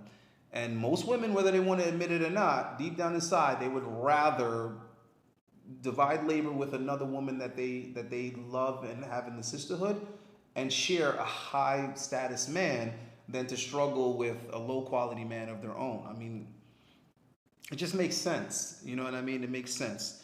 Let me see if there's anything else interesting in here. I know. Oh yeah. So go ahead and give your examples of what you think that women could or should do, or what you would do to kind of return the favor of chivalry to a guy.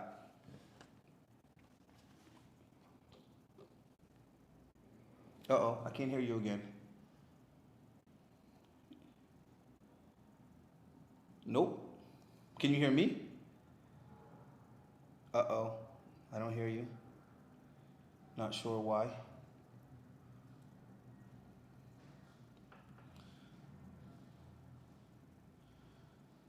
Let me see if it's something on StreamYard.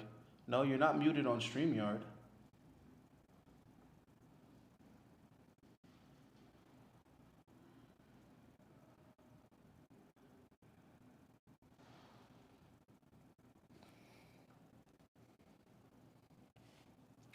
All right, well, she sorts out those technical difficulties. Let me see what else is in the comments. Okay, there you go. You're back. Can you hear me now? Perfect. Yeah, you're good. Can you hear me? Can you hear me now? Yeah, I hear you perfect. Can you hear me, though? You can't hear me? Uh-oh. Okay, Big C views. I seen someone who tried to pay for a woman because she didn't have money. The woman went crazy. Why are you paying for me? Why? Why? I'm thinking, what the fuck? Well, here's the thing, dude. What probably happened is some other guy probably was being a dick with that same strategy, so she finds it offensive. Can you hear me now? Yeah, I can hear you. Can you hear me? No? That's weird because I can't hear you. Oh shit. Bro, some people are ill. They don't help them. Yeah, I mean, listen, bro. Like, you know, I give out a lot of free game and a lot of free help, and people don't appreciate things that are free. So that's fine.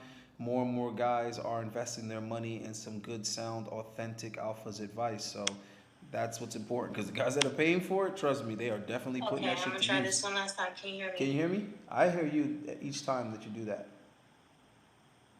No? I mean, I'm not muted. You're not muted. Let me see something. Okay. Can you hear me now? Let me see the layout. No, my mic is good.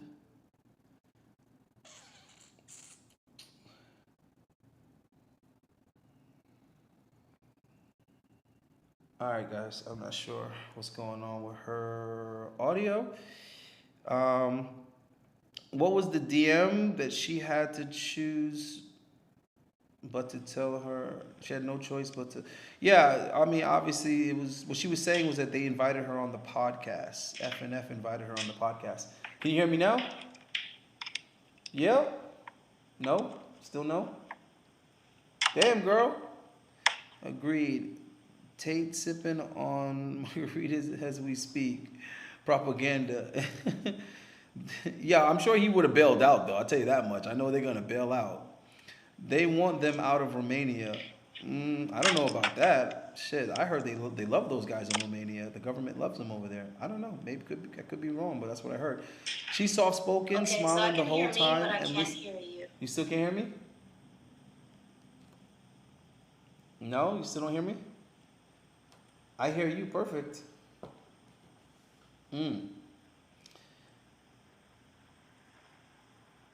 She's soft-spoken, smiling the whole time and listening before she speak. Xuella, basically a national treasure to the manosphere. Yeah, but I mean, you know what? That's probably why she's been wifed up. That's probably why she got a dude. Yes, I'll pray for them as well. They were probably set up. Tate is of Jamaican heritage. Well, yeah, but his mom is white and he was born and raised in England. U.S. federal law agencies don't raid people's houses for free. Very pathetic from day one. Destroyer of Sims, double standards, bro. I like her aesthetics, the hair, lips, and our chief kiss. She got the 90s color, double lip thing going. Yeah, I know, right? Almost reminds you of Aaliyah. She is very beautiful. It's true. I knew Allende was gonna say smart and strong. Van Lee, okay, bro. So he's not simping, bro. Listen, y'all. You know what? It's just it's just brotherly banter in here, but we gotta make each other better, guys. Look for a girl raised by her abuelita. That's grandmother. I know, guys. I'm just fucking up Spanish right now. Or that's close to her. Yeah, of course. She's probably got some old-fashioned qualities from her. Absolutely, bro. Absolutely. Um, yeah, I don't know why you see. That's the thing, bro. When you guys be like how he said, negging a female, it just shows that you don't know how to like talk to women, bro. I got a video out called "Always Flirt." You guys gotta know how to flirt, bro. You don't talk to guys and girls the same. Some of you dudes don't even know how to talk to dudes. You know what I mean? But there's an art to talking to other men, and there's an art to talking to women. So I need to practice talking to men. I'm got plenty of experience talking to women, so I have to learn how to relate to some of you guys better. Because that's an art within itself. Destroyer of Sims. See, it's like, look, if you know how to talk to men, you can have an army. If you know how to talk to women, you can have a stable. You see how that works? You know what I mean? You know how to talk to men. You could be a coach. You could be an inspirational speaker. You can be, a politician. You could be so many things if you know how to talk to large groups of men. 30 minutes behind. Great show. I appreciate the information. Appreciate you, young Jeezer. Van Lee, of course, feminism has corrupted most of women, but a lot that grew up close to the abuela at least have a sense of traditionalism. Listen, feminism doesn't have as much influence as you guys think, bro. That shit is broad and outside. Once you're behind closed doors and you're alone with the woman, that feminism shit is not as influenced. Like, it's not that big of a deal, dude. You guys are succumbing to it is the problem.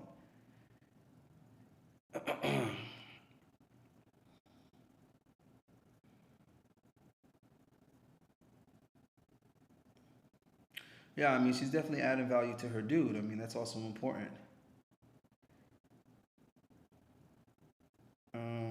Has a good chivalry is dead. Chivalry, okay. Again, here I go. I gotta explain this shit to you, little knuckleheads. All right, pay close attention, everyone, especially Destroyer of Sims. Let me explain something to you. All right, step into a man's office. All right, let me explain to you why your statement is trash. Okay, and it shows that way of thinking that you have is like so anti-man. Like you're not thinking like a man. Okay, let me explain this to you. Destroyer of Sims. Chivalry is a code of men, a code of honor and conduct that was created back in the knights' times. Something that knights had amongst each other, and it just was passed down, traditionally through generations, all the way up until modern day. Pay attention. Men created chivalry. Men did not create chivalry for women. You're thinking of the modern way the word is used. You're thinking of modern vernacular. What we think of as chivalry is just remnants of an old knight's code that knights had amongst each other.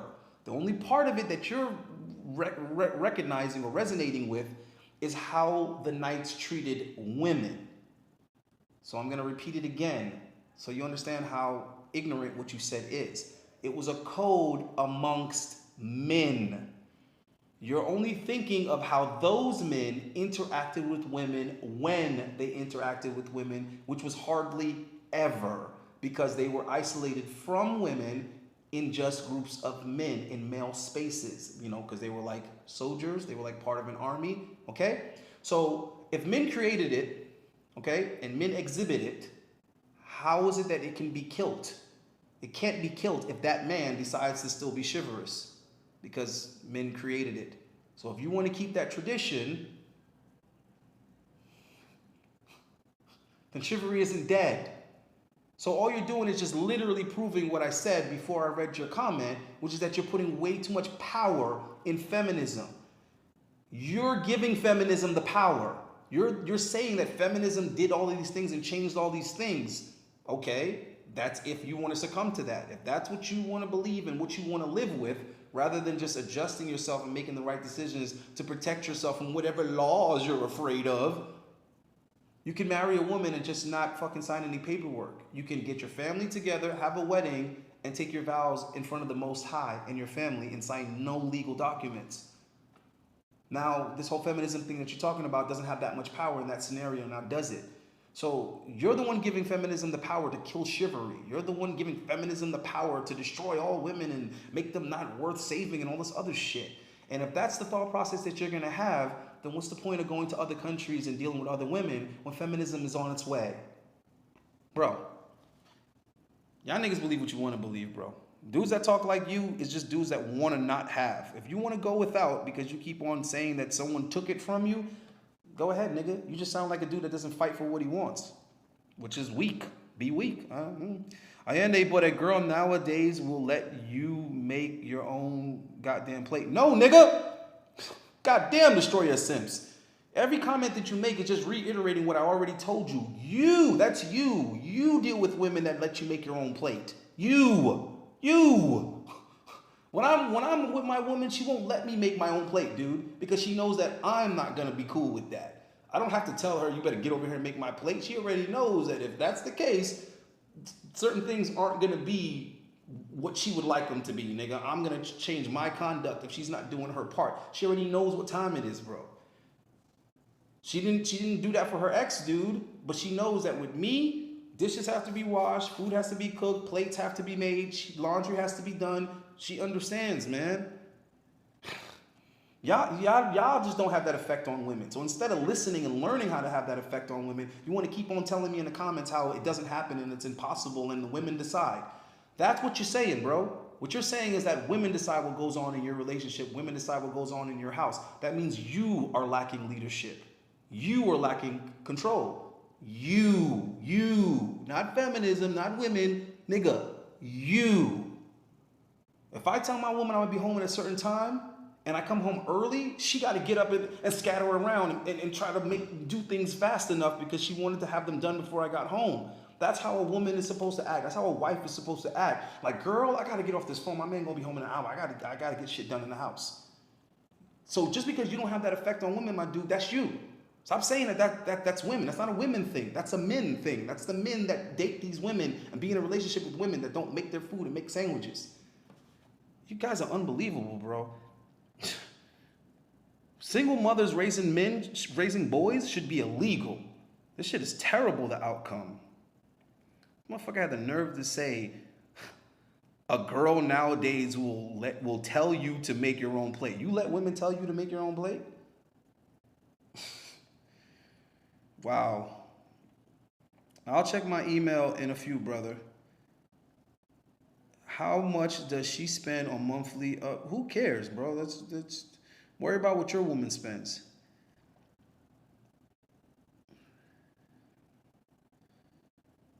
I'm not looking into any of this crap. I don't care about that shit. This guy's telling me that most of history is a lie. Destroyer, I tell you guys that history is a lie. I'm the one telling you that his story is just his story. So take Allende out of that comment and tell the chat that they can go look into that. Yeah, her audio is off, bro, so she had to bounce. She probably isn't coming back, guys, but you're welcome for bringing on, a female that actually is intelligent as she is good looking. Yeah, so, all right, so we're going to check out here in a little bit. I know you guys don't need to hear my views on the whole Cam thing. You guys should already know how I feel about it. He didn't say anything alien, and he didn't say anything I don't disagree with, and he didn't say anything that I don't demand in my relationships. Big Daddy, you could have to change that name, bro. Dudes ain't trying to call you Big Daddy. I ain't trying to call you Big D either. I'm not trying to call you any abbreviation or variation of your name, bro. But thanks for the comment, though. More Thunder, brother. Practice talking without a goal, just a free-flowing convo without expectations. Yeah, I tell guys that all the time, bro. I have like a video called Flirt all the time. And I tell guys all the time, stop putting so much pressure on yourself to accomplish something. Talking to women. Just talking to women is the accomplishment for you guys that don't have experience talking to women. That's what you need to get good at, bro. Get good at that because it's, important to them. It's important in life to be able to talk to women. Agree with what Cam Newton said. Nothing wrong with it. Absolutely nothing wrong with it. In fact, it's a lot right with it. Great content. Chat supports this man. $5 goes a long way when we band together. I know, right? I mean, 15,000 subs. I'd like everybody to just give me $1. That'd be great. Then I'd fucking go to another country and build a studio ASAP. Hey, Ian, they think my super chat disappeared. Nope. You know what happened, bro? This particular device, I can't freaking see the super chats from here. So I either got to start using my MacBook, which hopefully isn't going to be a huge learning curve, or I have to figure out how to pull it up on the iPad again. Let me try that real quick because I don't know what your super chat is, and I apologize for that. Hold on. Hold on. I think I might be able to get into it here. Maybe. Where the fuck are the comments at? No, maybe I can't get into it here. Yeah, it's not letting me get into the comments here either. I don't know why. I don't know why that is. Hold on. Why can't I see the damn comments, bro? It's fucking crazy. Oh, yeah, guys. So I gotta figure that out because that's an issue, not being able to see the super chats on this thing. But there was a way that I was able to see it on my iPad through like Chrome or something. But I have to request desktop version. So let me see if that's gonna work. Okay, hold on. I might have it. Do I have it here? That's the description. Where the hell are the comments at? Analyze that video clip, share, dislike. Hey man, we only got 60 likes in here. Well, I guess you got 40 people watching, so that's pretty damn good. But anyhow, get the damn likes up. Okay, hold on, guys. I see it now. All right, I just figured something out. So, JMC 436, I'm looking for your super chat right now. And I think we might have figured out how to be able to see the super chats. Okay, awesome. All right, so this is actually a $10 super chat in here. So shout out to Shiny Zoe, but I guess you didn't put a comment, brother. I don't see a comment, but thank you for that. I appreciate you. I see you put a couple of comments in the chat though. I sent an email to you. Thanks, brother. Yeah, I'm gonna check that here in a little bit.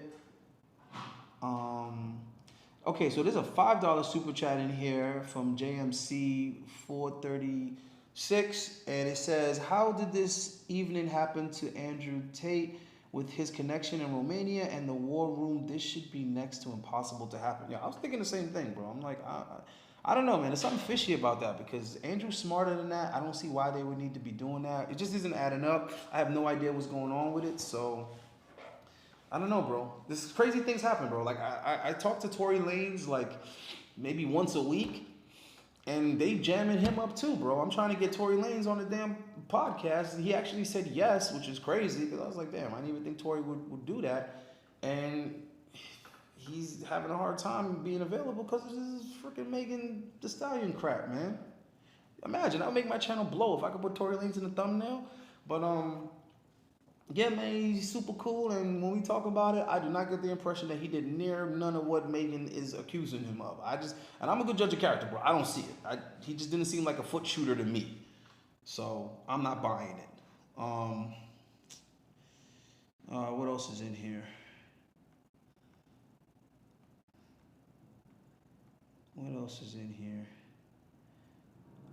Sean Simpson, are test boosters a reasonable alternative to TRT? Sean Simpson, you're asking a ridiculous question, brother, but I guess you just didn't know. All right, test boosters is boosting your own natural ability to make testosterone. You're not even going to come close to what hormone replacement therapy would give you. It's just, I'm trying to think of something to compare it to, bro, but it's not. It's not even comparable, not even close. Why don't you do some research on how much test boosters on average increase your testosterone? I doubt you would even get 100 more on the read, bro. I doubt it. And you taking hormone replacement therapy, you're talking about going up 300-400. So I mean, I don't even know why you guys waste time with shit like that, bro. Just go see a doctor and get the real thing, bro. I don't know what it is that you're trying to avoid. When guys do this, it's always weird to me because it's like, what are you trying to avoid? Like, that's what I look at. When you're like, what can I take pill form and what can I take over the counter? It's like, what exactly is it that you're trying to avoid, dude? Because I'm going to tell you right now from experience, when guys talk like that and they waste all this time and energy trying to find some type of soft-ass alternative, when they finally do end up just taking the real thing, they kick themselves in the ass for all the time that they wasted. So why even go down that road? Like, guys literally have to go take a bunch of different testosterone boosters to realize that they were better off just getting hormone replacement therapy. Why don't you skip that process of disappointment? I don't know, man. But I answered your question. It's a waste of fucking time. All right? In comparison to hormone replacement therapy, all right? That's what I would say. I'm not saying testosterone boosters don't work. I'm saying if you're talking about as an alternative for TRT, it's a waste of time. All right? That's like saying, do you think BB guns are a good alternative for a 9mm? That's basically what you're saying. That's the best analogy I can give you. You're asking me, is a pellet gun a good alternative for a 9mm? That's what you're asking me right now. All right, guys. Oh man.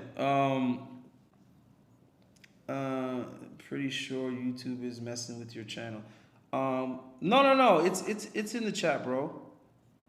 Pretty sure YouTube blocked my super chat. No, YouTube did not block your super chat, bro. It's right here. It's right here. Has anyone ever seen Allende without a hat? I don't not wear hats, bro. This is my choice. This is my style. I don't know why you guys keep asking about hats. It's really weird. That's some real queer shit, dude. I'm just being honest. You're over here worrying about a dude's style. Why does this guy always wear hats? Why does this guy always wear this? Like, why you... Never mind. It's just weird, bro.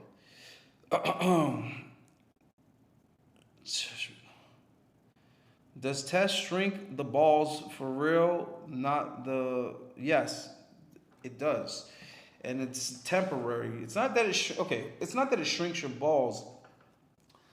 Oh, what it is that you get the hypertrophy because what the hell is it called? Yes, your balls will shrink when you're taking tests because your balls is what produce your testosterone. So if you're not producing testosterone anymore, your balls will shrink. And if you take hormone replacement therapy, your body stops producing testosterone. But the thing is, what would you rather? Testosterone in your system and everything else improving at the expense of your balls shrinking temporarily? Or would you want your balls to be hanging and everything else in your body be off? I don't know, man. I don't know what to tell you guys, bro. All I know is that all that type of shit, I stopped thinking stupid like that in my late 20s, bro. I used to say stupid shit like that too. Oh, I'm not going to take testosterone because it's going to shrink my balls. I've only had one guy tell me that a girl actually pointed that shit out to him, and we all laughed about it because it was neither here nor there. But he was like, out of all the girls that he smashed, only one girl was like, yo, why your balls so small? She was like, yo, you got like squirrel balls. As she continued to give him head. See where I'm going with this? It's like, who cares about how big your balls are? If you don't got a small hot dog, then it shouldn't matter about your balls, brother. But girls do like big balls, though. I'll tell you that much. They like big balls too. And every once in a while, you get both, bro. Every once in a while, your balls are big and you're on test. I don't know what that's about, but every once in a while, like your balls are big too.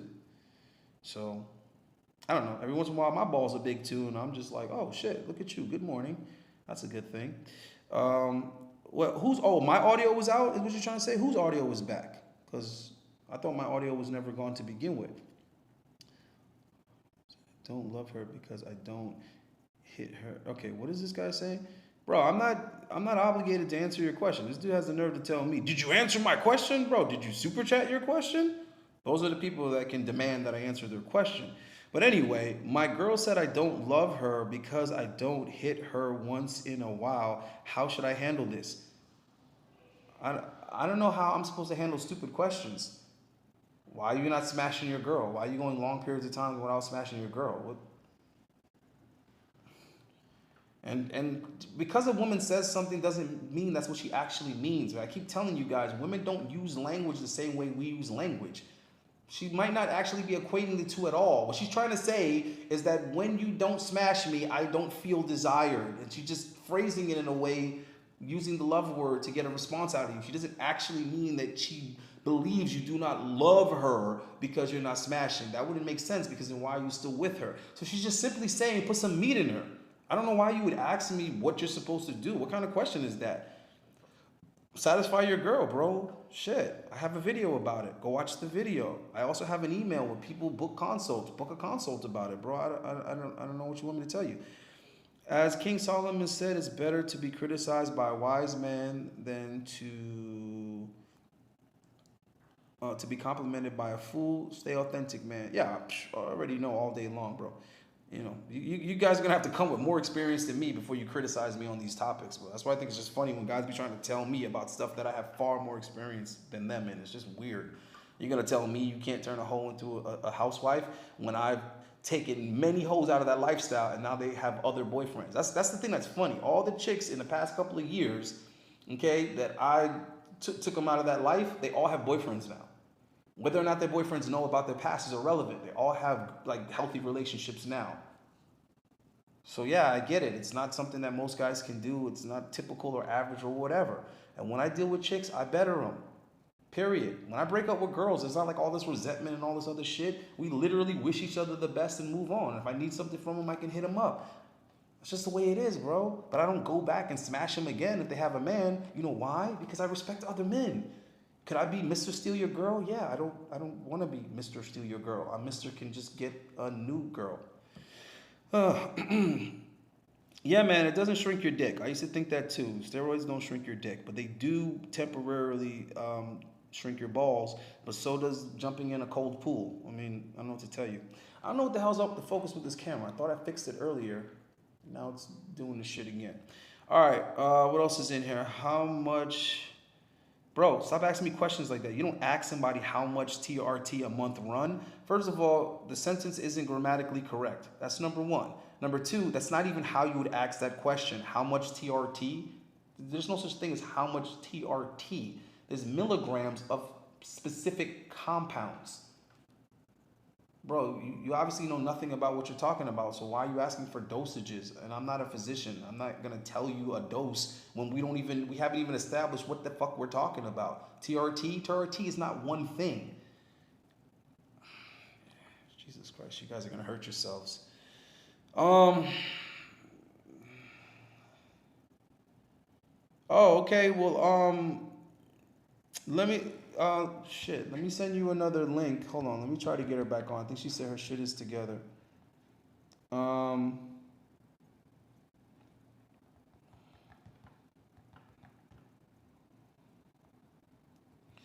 right, let me see if she's in the back. See if I can pull her in again, guys. Oh, there you go. Yes. Yeah, they thought you bailed. What was it? I was gone too. What was it? You know what? I was having an incoming call, so I had to shut that down. And as soon as I tried to switch back to the podcast, it completely cut the audio. So there was that. But I learned a lot, about testicles and TRT and stuff. So. Yeah, I think somebody was asking, like, what are some of the things that you bring to the table for your man? Like, what is some of the value that you bring to the relationship for him? Okay. Well, for me, as I said, I'm very old school. So I'm, maybe because I had, like, the people that did raise me, a lot of them came from the South. So take just regular dinner. I come from a family where if everyone wasn't served their plate, you don't eat. So I do that same thing when it comes down to my relationship. If the man is able to provide the food, I cook it, I serve him. Nice. You know, I make sure you have proper portions, things like that. I am very much a believer of, if you're out working, do you need lemonade? What do you need? Do you need water? Things like that. Yes, a man can open a door for a woman. He can do certain things that show chivalry, but I do certain things as well. So it's just like, if he had a long day, you know, I don't feel like it's chivalrous. It's just part of pulling your weight in a relationship, making sure they're mentally okay, physically okay, spiritually okay. And it's not to say that they are fully dependent on you, but if you can do something to help, then go ahead. If you have an interview and you're really excited about it, then you know what, let's pray about it. Like, you know, do you want to bounce any ideas off them? Or do you want to just practice whatever it is that person needs? A woman is supposed to be a helpmate, so that's what I become. I become the helpmate. And I don't see it as weird. I don't see it as, a lot of women pick up this narrative of, well, if there's not a ring on a finger, I know, right? Activated that. It's like, well, how else is that man going to see that you're wife material? If I decide to activate me being, you know, a virtuous woman or something like that, the day I get proposed to, that day will never come, because a man is not going to propose to something that he hasn't seen the value in. No, So I mean, I overdo it, but exactly. Just like a woman isn't gonna give up the sex if she doesn't see the value first. That's the funny thing. It's like it's so lopsided, the logic. It's like, oh no, I'll be submissive and feminine for the right man. It's like, hold on, but you expect the man to already be masculine and strong. Wait, what? He's like, oh, I'll do all those things when he puts a ring on it, but you want him to do all these things before you start having sex with him and like being in a relationship with him. It's crazy. so you expect him to provide dinner. If we were to go on a date, women expect the men to. So immediately from jump, he's activating that provider. While he's on a date with you, then you expect, if anything happens, I want to feel protected. So he's already providing and protecting, but everything has to come after. Like, that doesn't make any sense to me. So. Hold on. I don't know what Unvigil blogs or whatever is saying. Allende, are you considering a hair transplant? I don't understand what your comment is based on. I don't have a receding hairline. I don't have a bald spot. Me wearing a hat every day is a fashion statement and choice. You guys really are weak-minded. Like, you're weak-minded and childish. Even if I was like a lot of the guys my age that had receding hairlines or was balding, again, it still would be neither here nor there. It's something that a lot of men deal with. Fortunately, I don't. My grandfather died with a full head of hair at 95, and my other grandfather died at 89 with a full head of hair. It's just not hereditary. But any event, why are you even concerned with another man's hair or hat or lack thereof? Like, I don't get it, bro. You guys, you know what I need you guys to start doing? Start comments off with your fucking age. That way I know like how to roast you. Like what level, what category to put you in. Because I don't even know if you guys are old enough to be on my fucking YouTube making comments like this. Are you considering a hair transplant? Because the shit that blows my mind about this is there's absolutely nothing wrong with my hair, but if they were, what would be the diss? Like, there's guys 10 years younger than me that are losing hair. So what does that mean? Like, you yourself are a guy. That's like a female making fun of another female for breast cancer. Like, dog, you guys don't got no man in you, bro. Bring your man. Next time you come on my channel, bring your man with you. Fuck. Damn, I need to find a woman with a mindset like hers. You do. So I guess you could tell guys some suggestions on how to qualify good woman. Although I have a video called 10 Green Flags to identify quality women. But what do you think are some ways for these inexperienced guys to start identifying women that are quality? Honestly, it's just the conversation level. I was raised on, you listen long enough, someone will tell you exactly who they are. A lot of people, they enter a courtship or just interest with someone, and they're so busy talking about themselves, not really register what the other person is saying. Maybe they have lust that has their mind wide open because it's the beginning where you haven't had sex with the person yet, and that clouds what the person is actually saying. But a woman, you would know off bat. It's one of those things where it's a big back and forth with men in the manosphere whether or not a woman should put out on the first. But a woman that respects herself, she's gonna be like, you know what? let's pump the brakes a little bit. But she's gonna show interest. She's gonna let you know it's not gonna be I'm here for dinner and I just type of energy. You're gonna feel the chemistry. You're gonna feel the connection. You're gonna see it in how she carries herself. Be able to pay attention to read a woman. How does she carry? How does she speak? You know, how does she handle herself? How did she show up? You know, how did she dress herself? Things like that. Also, you have to be a little bit more interested in her to dig deeper. Ask her background. Ask her where she came from. Ask her the probing questions. Because trust me, when a woman meets you, she's gonna ask you, okay, so how many siblings you have? Oh, where are you from? If she cares, if she's interested. If she, you're right. If she does. But other than that, it's something that you have to know within yourself, and it's very hard because I feel like it's the same way. Like, let me put it in my. If I was to see a high quality man, I first pay attention to what interests him.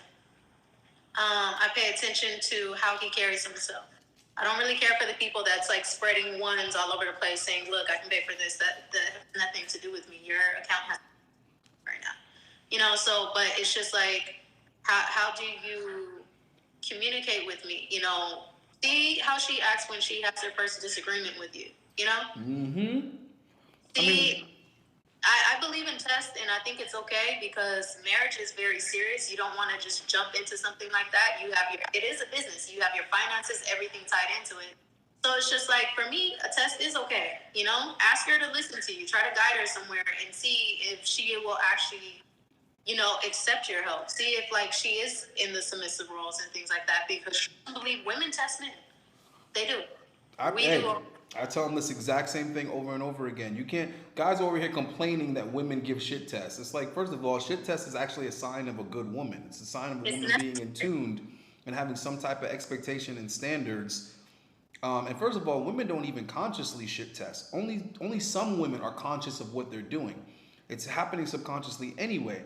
The problem is guys don't know how to shit test.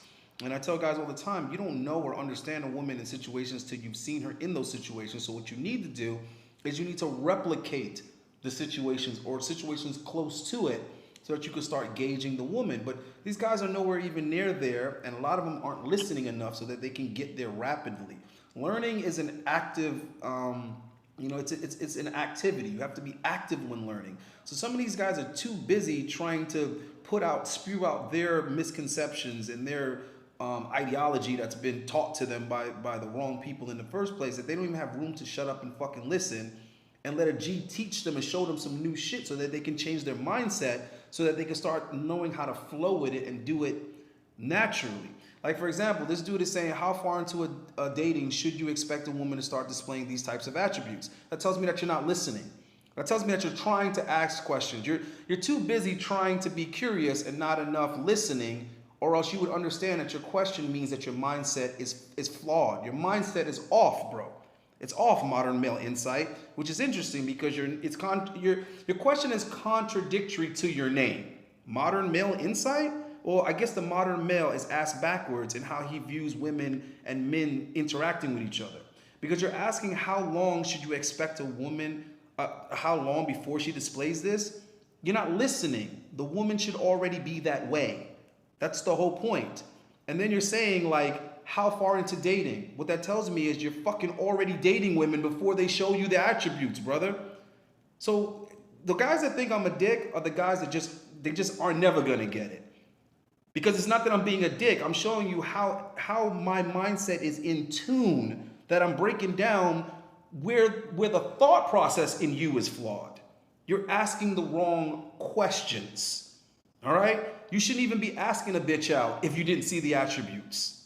You see what I'm saying? So you're over here talking about, so you know, we've been dating for a month now. So when is she gonna show me that she's this type of woman? Like, why would you be dating a woman that hasn't already shown you? Jesus Christ, bro. Well, let me say this. So, for me, I don't just go on dates. When I was single, I don't just accept dates.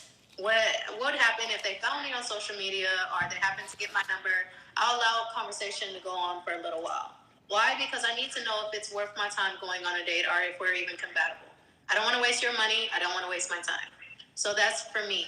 A lot of people, they're going to get in conversations when you first like someone. If it immediately goes sexual on the woman's behalf, then that should let you know what you're dealing with. One, because she doesn't know you from Tom, Dick, and Harry. So it's like, for her to just open up with that, it's like, all right. I wouldn't say stop full breaks, but that's definitely a red flag to look at, because that's, as women, that's what we look at.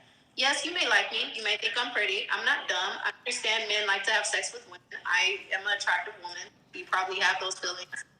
But still show me respect when you first talk to me. If that is something that you come off the bat, I'm not interested.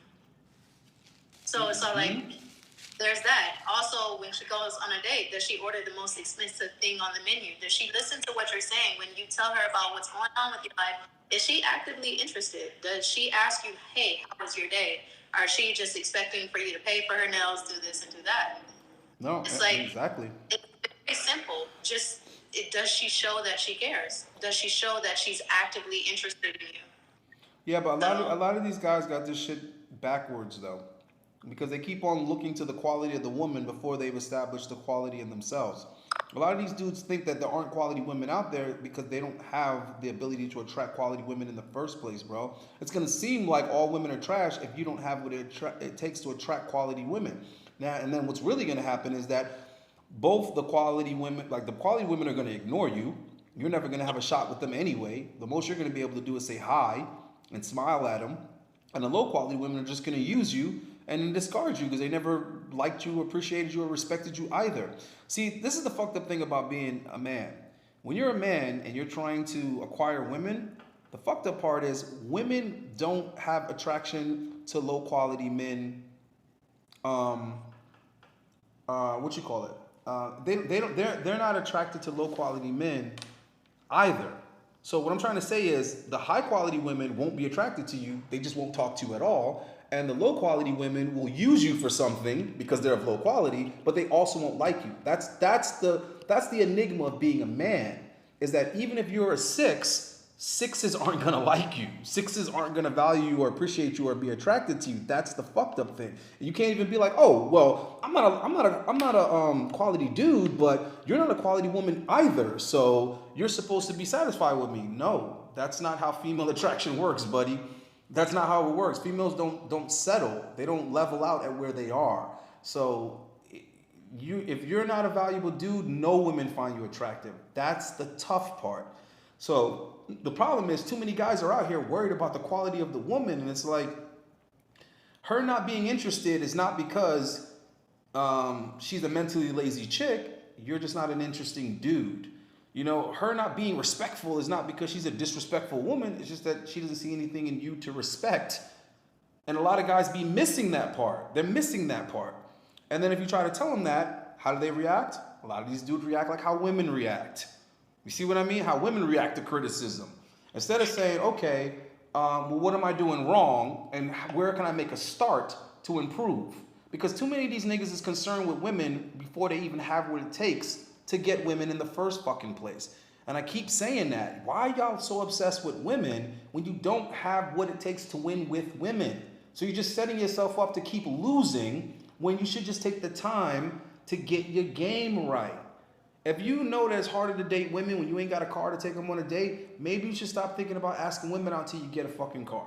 You see what I'm trying to say? If you know women don't take you seriously when you don't have any status, why don't you start focusing on how to get some fucking status? If you know women aren't sexually attracted to you until you get in shape, why don't you take some time out and focus on getting in shape? And I can say this because women have found me attractive, and I still have to take a time out to focus on improving other areas of my life, or else access to women is going to be a distraction. So what I'm trying to say is women are a distraction either way, and women are only attracted to high valued dudes either way. So whether you're a rich dude, broke dude, women are still a distraction.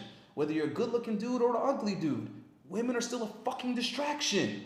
Whether you're wasting time and energy trying to get them, or you're wasting time and energy getting them. It's the same shit. The guy that's texting girls every day, good morning, beautiful, how are you, beautiful, wasting all this time getting ignored and getting ghosted, is just as bad as the guy that spends every day sleeping with a different girl. They're both wasting their fucking time, right? Now, the dude that's over here just having all this casual sex, the moment he falls for a girl and he's like, yo, I want to have a relationship, I want to settle down, she's going to be like, oh, nigga, whoa, time out. We're just having fun. You don't have any money. You don't have any credit. You don't have any equity. What are we going to settle down with? You can't take care of me. Bro, you got to be kidding me. And now she's going to go settle down with a dude that's less attractive than him, and he's going to be confused and upset. Like, why is she with this guy? This guy's a lame. This guy's a cornball. This guy's a simp. Yeah, but that guy pays the mortgage on time, bro. That guy pays the mortgage on time. And you could have been paying a mortgage, but you were too busy sleeping with all these random girls, having all this casual sex because you got access. And you thought you was winning with chicks because you were sleeping with them. Bro, that's not what God put women here for. He didn't put women here to have casual sex. So if you think you're winning with women just because they're giving you sex here and there, you're not winning if you don't have a valuable woman in your life that gives two shits about you. You're not winning with women if you're not creating something that has longevity, something that has some value for the future. You're not doing nothing. Sex means nothing after it's over with. After you busted that nut and you're going about your business, what can you do with that nut that you already busted? What equity is it? If you didn't make a baby with the nut, what good is the nut? It's just a stain in your sheets, bro. So I'm just trying to be real with these guys, man. And I just got to keep reminding myself that some guys are getting it. Some guys are getting it. But a lot of these dudes, bro, is just chasing a ghost, bro. You're chasing a ghost. And they're asking the wrong questions with the wrong mindset. And this is why you're not leading women, you're following women. When you're asking these type of questions, bro, you're following the woman. Well, what should I do? And how long should I be with the woman before I marry her? And how, bro, leaders don't ask questions like that. You see what I mean? Leaders know when it's time. Leaders know what woman is worth it, what woman deserves it. They know because they've experienced it. They're at that point in that relationship. So for you to be asking that question from a distance, you're not in a position to even ask the question, number one. And number two, you're not a leader if you're asking the question. So I'm just answering the questions honestly. I know this is not the answers that niggas want. This is not the answers that niggas want to pay for, but it's the truth. Nobody had to tell me when it was time to propose to my ex-wife. Okay? She didn't even expect it. She wasn't pressuring me to marry her. I was ready in my life to do that. She, if anything, was the one that wasn't ready. What physical attribute deficiency is a deal breaker? I don't understand these type of questions, bro. What the fuck?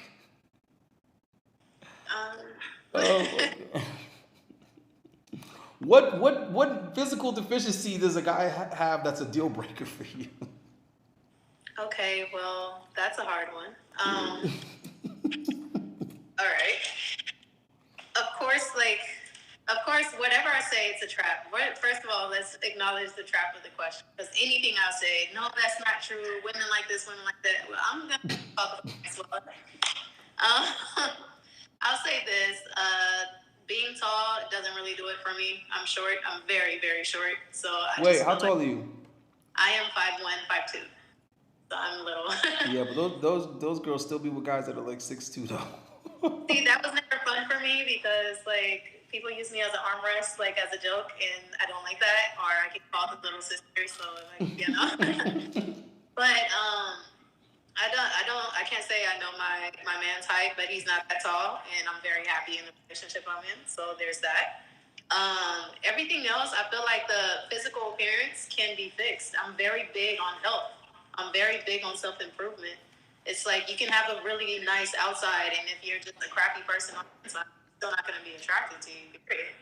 Because it's just like, unless you're into that type of thing where you like to be disrespected, that's more of my turnoffs. It's not necessarily the physical, it's the mental.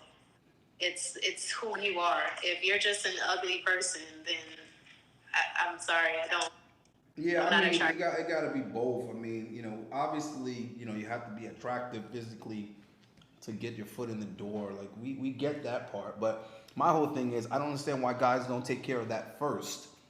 That's the thing that I don't understand. Guys will sit here and be like, that's cap. The guy has to be good looking, that's cap. It's like, okay, then why are you saying that's cap? Why don't you take care of the good looking part first? Like, why don't you Why don't you look smacks first before you start asking all the other questions then?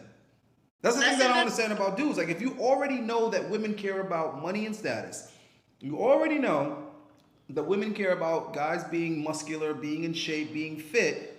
If you already know that, why don't you focus on those things first, which you have control over both, before you start asking what her favorite color is? Before you start asking, how tall does a guy have to be? Before you start asking, so what type of personality does a guy have to have? What kind of things does he have to do? Why don't you take care of the things you can take care of first that we know that women find attractive across the board?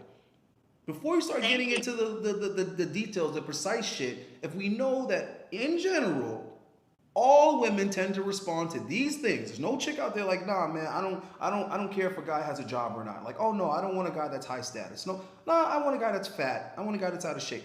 We know no women are checking for that. So why don't you guys take care of those two things first? The fuck? Before you get up in a chick's face. All right, that's all I'm saying. Go ahead. I was gonna say this. For me, when it comes to dating, I'm not gonna sit here and deny pretty privilege, whatever. It is what it is. But I'll say this. I know that I'm on a self journey for myself. I present my best self when I'm dating, and if I'm not there, I focus on that. If I happen to meet you while I'm working on myself, that's a whole. But for me, healthcare is everything. I take care of myself.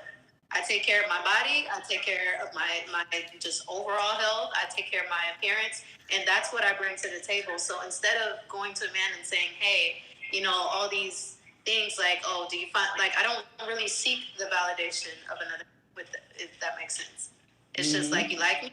Are you here? You're here because you're interested, you're attracted, then cool. But I feel like self-improvement, that's a personal journey within yourself. Like, if you know that you're a heavier person, and there's still places for that where women love that. You know, apparently there's a whole season for that in the wintertime. Like, but if you know that you're a heavier person and you don't feel secure within yourself, where you can be one of those men that says, you know what, I'm big and love me because of my size, things like that, then you need to work on. Now, the other things that you can't fix, then you're just going to have to find the woman that likes you for you. And if there's maybe 12 women out of 13 women that don't like that, well, those 12 women aren't for you, but maybe that number 13 is. Like, you're seeking validation when it's for you to bring your best self to the table, because you would expect a woman to. I've seen her, though. They're very harsh on the parents when it comes to, like, oh, you know, a woman's hit the wall and she expects me to provide this and this and that. So it's like, why can't men bring the same energy? Like, well, they understand it in every other area of life. They understand it at work. They understand it in video games. They understand it in sports. Guys understand it in every other area. In the video game, you ain't going to just get one weapon. You're going to try to level up all the areas that you can level up so that you can win the game. But for some reason, when it comes to women, I don't know why guys be getting upset at the rules. And they've been here longer than all of us. It is what it is. All right? I've been there. I didn't get big overnight, okay? And I didn't get big because, like, you know, I didn't think that it was gonna give me an advantage. I got big because I knew that I had to be able to compete with the other guys. I mean, what the fuck? I didn't sit there and get mad at the girls for liking guys that were taller and bigger than me. I said, fuck this shit. I can't get any taller, but I damn sure could get bigger. I damn sure can get in shape. So if I was able to go from 175 pounds to 205 pounds, I expected some increase in results. And guess what? I got a lot of increase in results. Then I said, let me go buy a brand new car. Let me throw some 22s on that bitch. You know what I'm saying? Let me go buy certain clothes. And it all worked. Every motherfucking part of it worked. Every improvement worked. Let me network more. Let me know more promoters. Let me know more bartenders. Let me know more motherfuckers that got some pull. That worked. You know what I'm saying? A girl being in another city saying, I think I want to move to Miami, but I'll have to find a job. Listen, what do you want to do? I'll make some phone calls. You see what I'm saying? There ain't no skin off of my back. I'm not simping for the bitch. I'm making a phone call. Now she has a job. Great. What time do you get off? I want to smash. So I don't know what to tell these dudes, bro. A lot of these guys lack imagination. You know what I'm saying? In my mind, I'm like, listen, I can come up with something in my head, and then I can go execute that plan. It's either gonna work or it's not gonna work. And majority of the time, it works. And whatever aspect of it ain't working, I'm gonna make some adjustments and make the shit work. And now I just learned how to even better do it. That's all that's gonna happen.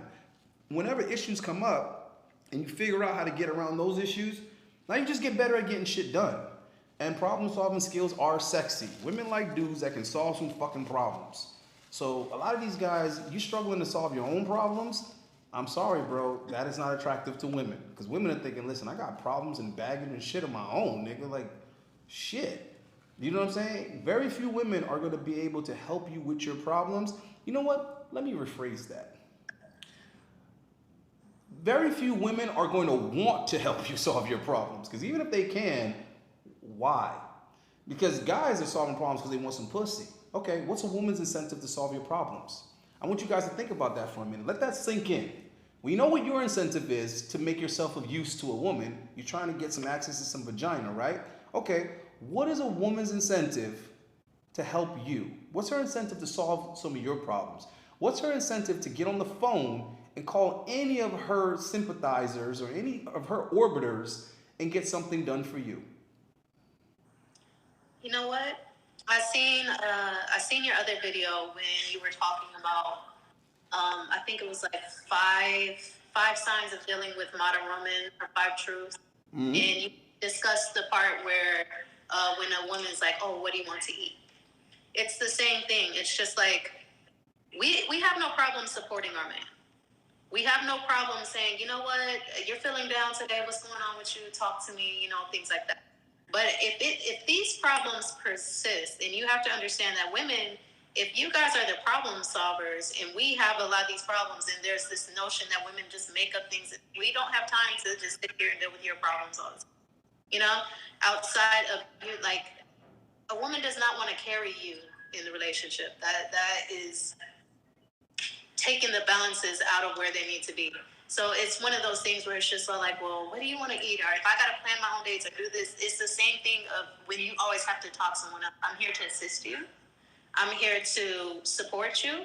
But if I have to do the work for you, what are you here for? And if that's the case, if there's another masculine man that comes around that is a problem solver, it's, you know, a strategizer, then if I know that I feel like I'm pulling you by the teeth just for you to just exist, then why would I waste my time? It's the same way that men look at women. It's like, if you're not doing for yourself, like for instance, you're a trainer. If you say, hey, you should work on this and work on that, and the woman's like, no, she continues to eat what she wants to eat, continues to do what she wants to do, and then cries that she's, you know, well, I'm not looking the way I want to. After a while, you're going to stop trying to help her. You're going to be over it. You know, it's the same thing as women. Yeah, but that says a lot about the guy. That says a lot about the individual, because here's the thing. Guys be over here bending over backwards for women, right? Mm-hmm. Whether they in the relationship with the chick or not, guys be willing to do a lot for these chicks. But the thing is, when guys are in relationships with women and they be like, yo, stop smoking, and the chick don't stop smoking, or some kind of struggle, or it's like the guy's like, yo, baby, you know, we got to get you on a diet, and she refuses the diet, or she isn't keeping up with it. That says more about the guy than the girl to me. That's just my experience, right? Like, again, that's mindset. It's the way you choose to look at it. Because some guys will sit here and say, oh, then she's a lazy bitch, or, you know, this and that. I don't know, bro. In my experience, when women are attracted to a guy, they really like the guy, they want to keep the guy, they start making all type of adjustments. And how I know this is, if they ever break up with that guy, they go right back to doing all that shit. They go right back to doing all those things that they stopped doing or started doing for that guy. So what does that tell you? It wasn't about she developed discipline all of a sudden. It wasn't about she actually agreed with him or she actually wanted to do those things. It was simply she just wanted to keep that dude. That's it. She wanted to keep that guy. She wanted to keep that guy happy. That's why I tell niggas all the time, y'all got the shit backwards. You don't try to stop women from doing things. You don't try to control women, and you don't spy on women and police the pussy and all this other dumb shit that you be doing.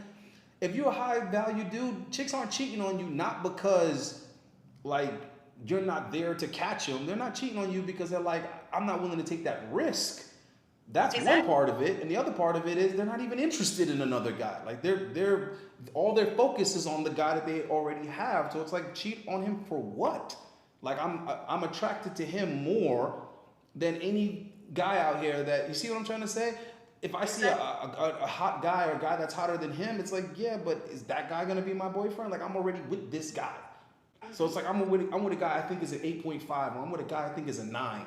So I'm gonna cheat on him with a 10 that isn't gonna stay when I was lucky enough to get this 8.5 or this 9 as it is. They're not gonna take that chance. Let's not forget, women are about avoiding certain things. Okay, they're about avoiding fear, avoiding loss, avoiding hurt, pain, risk, all of this type of shit. They're trying to avoid it. So if a woman thinks she has a guy that's valuable, she's gonna be terrified to lose the guy.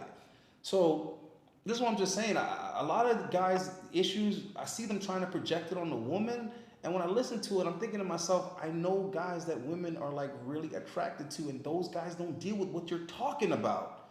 The women change for those dudes, right? Women change for the guy that they're with. That's just the way it is. And if you're not changing a woman, that means you're not influencing a woman. If you're not influencing her, that means you're not attractive or valuable to her. I'm just telling you guys straight up, because the whole feeling shit, I really don't fucking care. If you're defended by that truth, then you shouldn't be dealing with women in the first fucking place, bro. That means that you're not even in an emotional place to deal with women if you can't handle that reality. That if a woman is not willing to change for you or make adjustments for you or not do things that you don't want her to do, she doesn't care about you enough for you to be giving her commitment. Period. I actually agree with that, and I'll probably be chewed alive for this from the women and called a pick-me. But when you go in church, what happens? The woman naturally changes her life. When she bears her body changes and she has to adjust. And if I am in a situation like before I was in my relationship, I was that independent woman because I didn't have a choice to. But now I'm learning to be dependent. I'm learning to listen. I'm learning to be guided and not think, I've been paying my bills for so long. So it's just like when someone wants to be with you, they're going to merge their life with you. They're going to see how it fits. It's called compromise. Compromising doesn't mean giving up your position. It just means coming to an agreement. Right. So meeting in the middle. Like, for example, guys be saying stuff like asking me about a female's libido and how often a month should a woman be horny because my girl doesn't want to have sex as much as me and all this other kind of shit. And it's like, huh? I said, what is he doing to make her not attracted to you? Yo, it's not even that. It's not even about just that part. It's like, in my mind, the reason why that's the wrong fucking question, and it's not a her thing, it's a you thing, because I know for a fact that when you're with a woman, when you have your woman, if she values you, she doesn't have to be in the mood. She's gonna fuck you because you wanna fuck her right now, and she is going to make that compromise. She's gonna be like, I'm not even in the mood, but let me go ahead and give this guy something. Hopefully he'll hurry up because I'm really not in the mood. And that happens. A girl could be in love with you, burning desire and all that other shit. That does not mean that she's gonna wanna have sex every time you wanna have sex. But if she really values you, trust me, she is going to do it anyway because she's gonna feel like it's part of her duty and part of keeping her man satisfied. If she is giving you excuses, I'm sorry, here I go with that harsh reality that a lot of you dudes act like women, act like you can't handle the truth. That doesn't mean that it's like the problem is that she's not horny enough or she's not in the mood. The problem is she doesn't care enough about you. She doesn't value you enough, care enough about keeping you, care enough about pleasing you, about satisfying you. I'm sorry, guys, but that's what it is. And it goes both ways because I'm pretty sure there are plenty of times when guys don't feel like doing shit. There's plenty of times when I don't feel like doing shit for my girl. I don't feel like doing something that requires labor. I don't feel like doing something that requires money, but I do it anyway because that's my woman and that's part of maintaining her. Period. Right? So it's the same exact thing. But I think guys just have such a distant mindset from what their mindset should be. And then they be asking about, so what are red flags? I'm thinking to myself, dude, that's a red flag.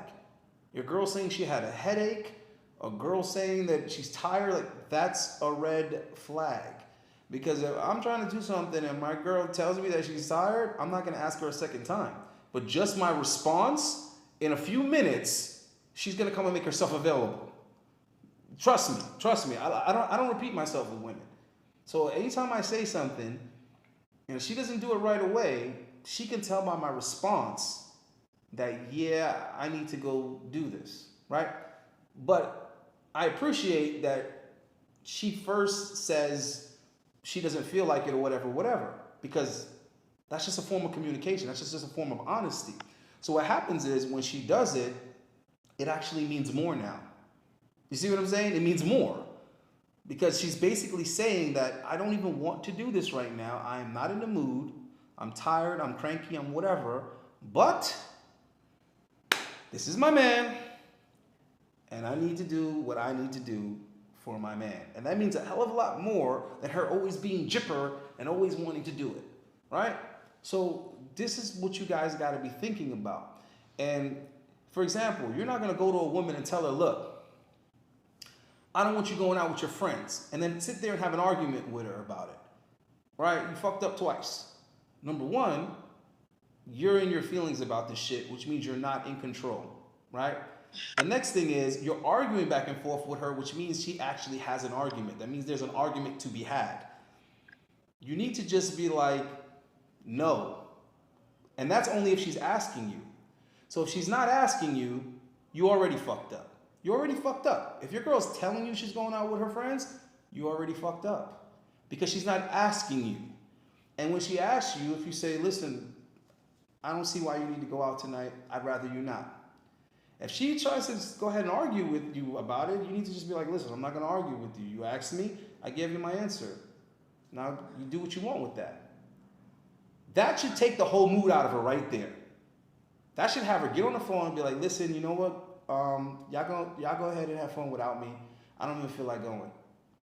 Oh, girl, come on. Yeah, I'm tired, and I gotta get up early anyway. Girl, your man is tripping. No, I actually just don't feel like going anymore. Girl, come on. You gotta come out. Listen, y'all have fun. I'll see it on your stories. All right?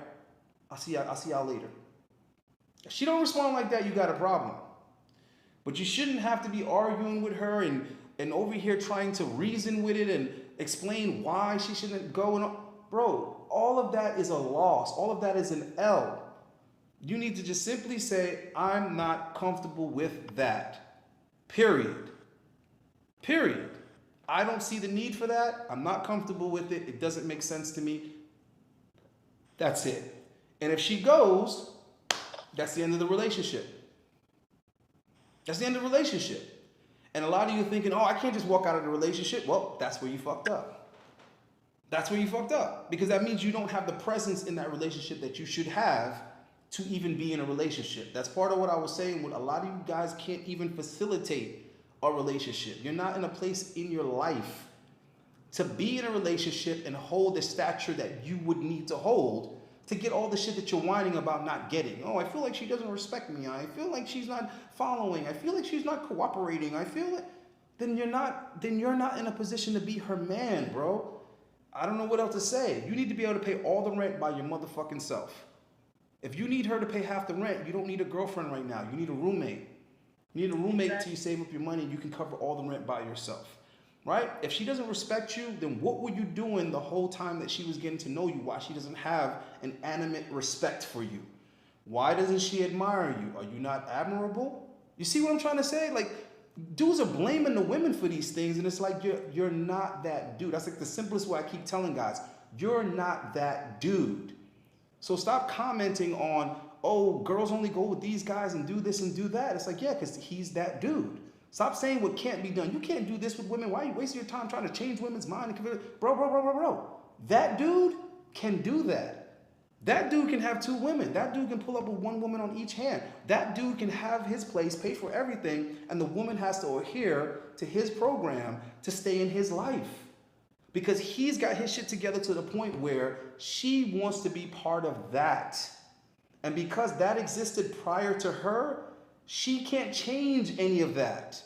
She can't. She can either accept it or she can not. That's it. She can't come in there and say, nope, I'm fighting for this, I'm fighting for that, I want this like this, I'm gonna do that, and you're gonna accept this. No, no, no, no. That dude doesn't have to accept anything that he doesn't want to accept. He can replace her at any moment. And that's why she's gonna be happy to be on that team and want to secure her position, right? And guys like understand like part of it. They always understand like the end part, but they never understand what comes first to be that dude. Do you understand what I'm trying to say? And then they keep on wanting to like ask, Allende, ask her this, Allende, ask her that. Bro, whoa. The guys that are that dude, they didn't become that dude by listening to women. That's not how they became that dude. So I don't know why guys insist on wanting to know what like women are thinking, and well, women don't know how to make a champion. Women don't know how to make that dude. If women knew how to make that dude, women would be taking any dude and making him that dude. Think about that for a minute. If women knew the blueprint to that dude, they would be mass producing that dude instead of complaining that you're not that dude. So stop worrying about what these chicks think, because they come afterwards. They come after that dude's become that dude. That's when they come, and they come and get on that program. And they don't try to question that program. They don't try to challenge that program, because like I told you, they don't even have the blueprint for that program. So they're not trying to fuck it up, because they're like, yo, I don't even know how to find this program again. So the fact that he's leading and letting me know what I can and can't do, thank you, because it's like having an instruction manual. Because now I know what to do. It's like when you get the shit from IKEA, you're like, I don't know how to put this shit together. Oh shit, there goes the manual. Now I know how to put this dresser together. So that's what I'm trying to tell these dudes, man. Stop, take a time out from thinking about women, focus your mind, and then become that dude. Become that dude for yourself. Then you can start being selective about women. You don't have to sit here and whine and complain about what women aren't. You can just simply be selective and be like, oh, you don't make the cut. You don't make the cut.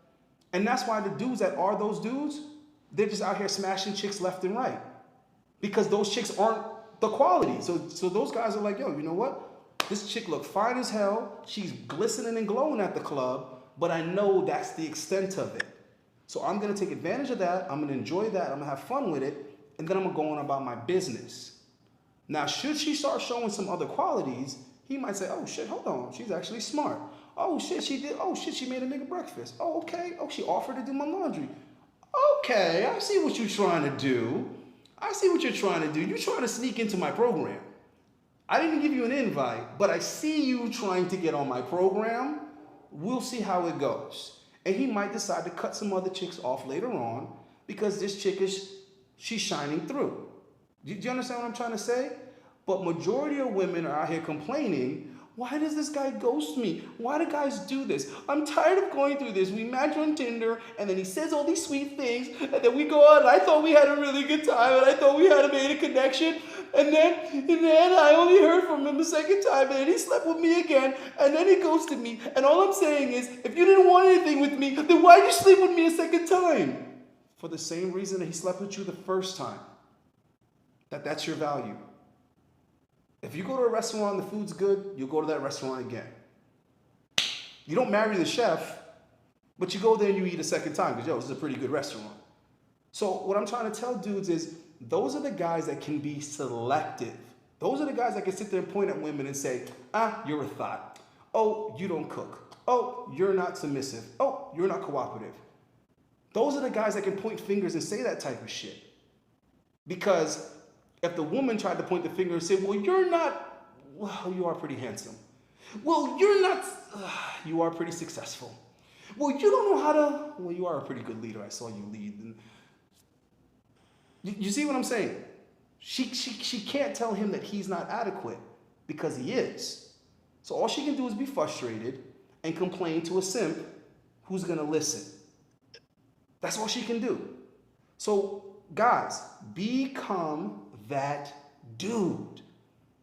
Because I see these motherfuckers. I see dudes in the gym on their fucking headset closing $100,000 deals when they're in the gym.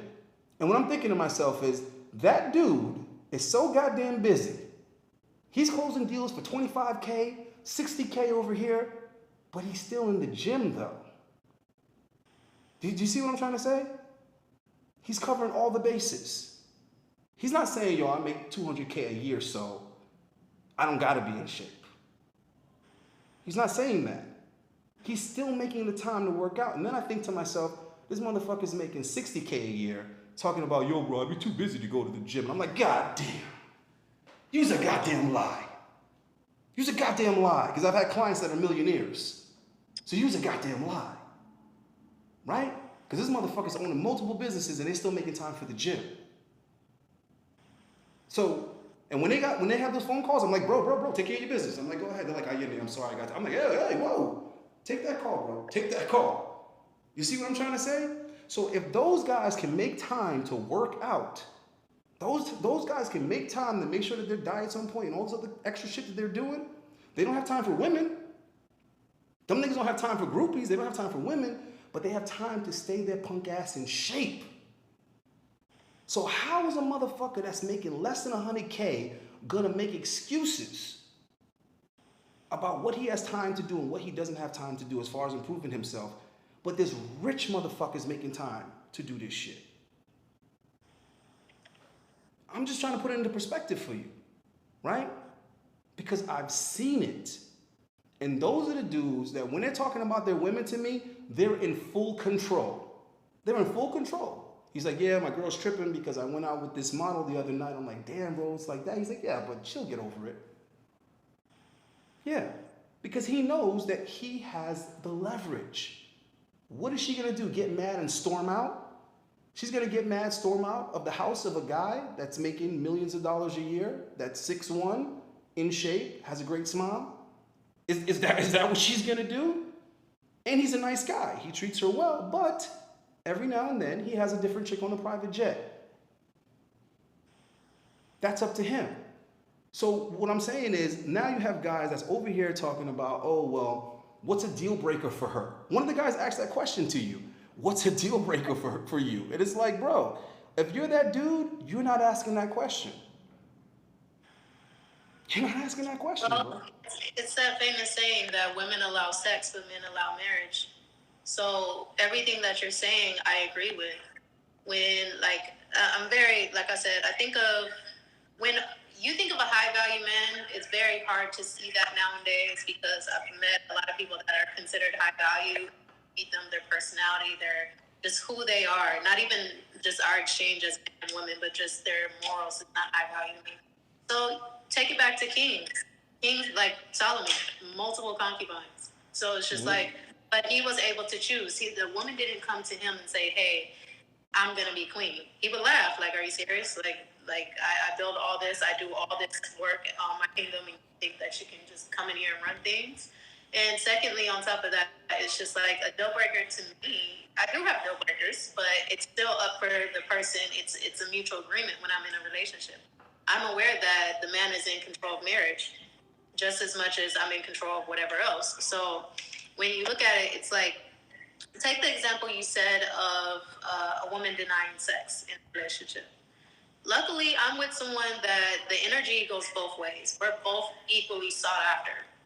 My DMs sometimes looks like his DMs. So it is what it is. There's women in his DMs just as much as there's men in mine. So we kind of know that it's just like if any one of us slip on the needs of a relationship, then there's people waiting. Yeah, there's a replacement. Yeah, so it's just like, just as much as I may not want to have sex all the time, he may not want to stop his work. He's a workaholic. He may not want to stop his work and just say, hey, you know what, let me take you on a date. I know you've been fussing, you've been in the house, you need to get out. Yeah, because I mean, you got to do it, though. You got to do it. Trust me. Yeah, it's just part of the relationship. So it's the same. Like, looking for that, it's just like, as a man, if he comes in the house and he's paying the bills, he's doing this, he's doing that, then why would I feel the need to overstep? That's very stupid. That's literally biting the hand that feeds you. So there's that. And then I saw someone ask the question where would I accept like financial failure for 5 years or infidelity? One thing that I understand about men, and once again, women don't like this, but we are wired different. Women naturally bond during sex. Women naturally bond just by hugging you guys.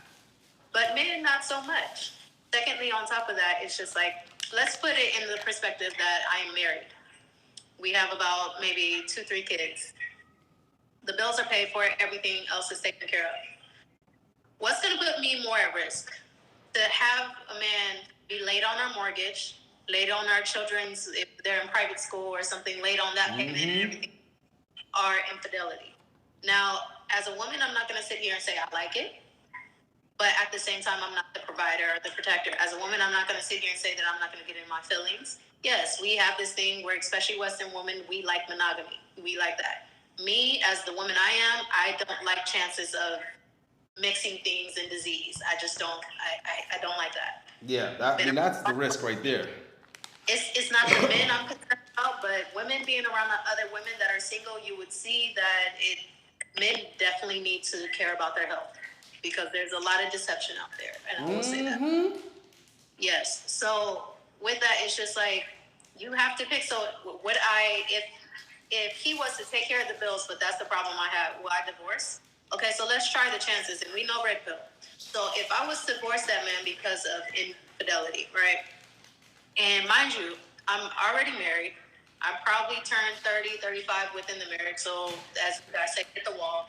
And I have multiple children. Now I'm a divorcee. Time out. Did you just say that you hit the wall? Like, but you get what I mean. Though. Did you self-admit that in your 30s you will hit the wall? But this is the narrative. This is the but I like the fact that you acknowledge that that's a thing. Go ahead. It is a thing because I'm gonna be honest. If I wasn't like, I have amazing genetics. I thank my parents for that. But I'll say that if I don't take care of myself, I know that my weight sets in around a certain things like that. I am 30, so if I'm not taking care of myself and keeping myself up, what will you think would happen? Yes, I definitely understand. If I stay out in clubs and drink all day and consume liquor and do this and do that, what will happen? If I'm out being a 304 or whatever the case is, right. Then... And a lot of mothers are doing that because they have no man to preserve themselves for. But exactly, but then that's also wear and tear on the body. So God forbid I find a man or a man finds me that is of value and I want to offer myself after years of real pouring, then what do I have to offer him? You know, so it's just like, I get all those things, but if you want to take this whole infidelity, blah, blah, blah thing, right? It makes no sense. Like at the end of the day, I don't like polygamy, but I understand it, and it's not for me to like. I'm a woman. It's not for me to feel like it needs to be justified for me. It grows on you later. In the beginning, it's very uncomfortable for women, but if it goes there, it starts becoming more comfortable for the woman than for the guy once the women start to bond with each other, and the threat starts to dissipate, and the insecurity starts to dissipate. But one thing I will say, for the 1% of women that are listening, the only one way to gain value with age for a woman, this is very important, because ain't nobody saying this shit. So I'm not trying to say I'm smarter than all the other content creators, but ain't none of them fucking saying this shit. So the only one way for a woman to gain value with age is through continuity. Meaning, you would have to be a wife, you would have to be a mother. And the reason why you're gaining value as you get older is because the man can sleep with as many young girls as he can get away with or whatever. But at the end of the day, that's my wife of X amount of years. That's the mother of my children. We've experienced this, and this together. We have built this, that, this, and that, and will build this, that, and that over there together. No one else can compare to that because that's who I did it with. Nobody else has a time machine. None of these other bitches can go back in time and do these things with me. No other woman can bring me my firstborn. You see what I'm trying to say? So she has an eminent value to him that actually increases with age and with time because of that continuity. Just like my best friends from high school, they are always going to have a certain type of value that appreciates with time. Because I always be able to look over at them and be like, damn, bro, remember we were in the 10th grade? Yo, remember that girl Keisha, dog? And I was like crying over this chick and I thought the world was over. Yeah, nigga, and I was telling you, bro, it's not that serious. Yeah, nigga, but when you was bitching and crying over Donna, nigga, I was telling you the same thing. Touche, my nigga. Facts. We've come a long way. You see what I mean? And no matter what new friends I make, I will never be able to have those experiences with these new friends. Those new friends will never be able to really appreciate how far I've come because they don't know me from back then. So that is the only loophole to where a woman can gain value as she ages. And these women give that away in replacement for denying that they're getting older, denying that they're gonna lose value to new men as they age. It's like the real way to be immortal would have been to pair up with an ambitious guy with potential when you were younger and been with him as he built his enterprise. That is the way to ensure that you become more valuable with time. That is the only way for a woman to pull that off. And they squandering it because it has to be done early. And I told my girl that like within the first year of being together. I straight up told her. She didn't like the way I said it to her because I'm a dick. And she hit one of those let's break up moments. And I was like, hey, we could do that. I was like, we could break up right the fuck now. But I want you to know something. Whether we break up now or we break up 5 years from now, when we leave each other, when you did why left me, just know that you leaving less valuable than you met me. And just know that I'm leaving more valuable than I left you. Period.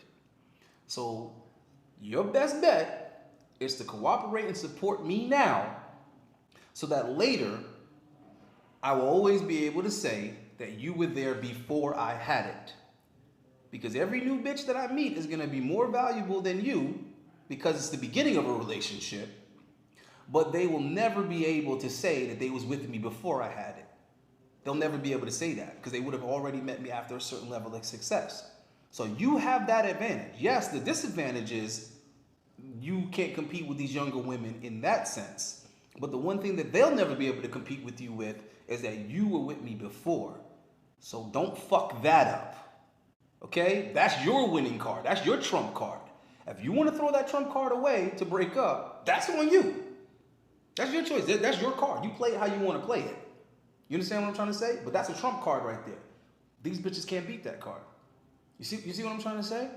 And yeah. that's the reality of it. So a lot of women actually do know that. There's a lot of women that are in relationships that realize that. They're not stupid.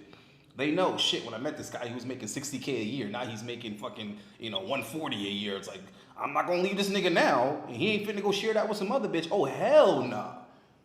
You see what I'm trying to say? So, yeah.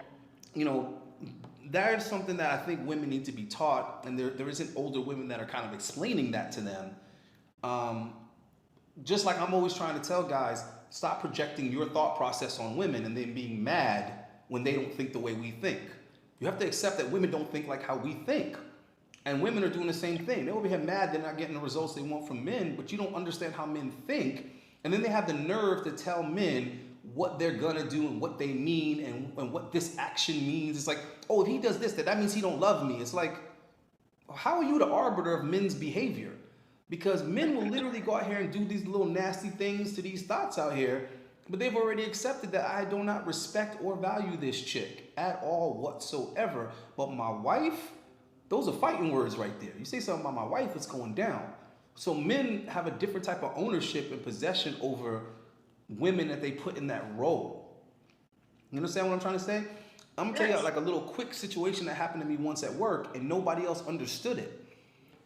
I was the nigga that I was always trying to get out of work early. Once I got married, it was time to go home, right? And it wasn't because my girl had me on lock or nothing like that. You got me fucked up. I call the shots. But in my mind, I had a different mindset because I'm operating like how I was raised. I go to work to provide for my household.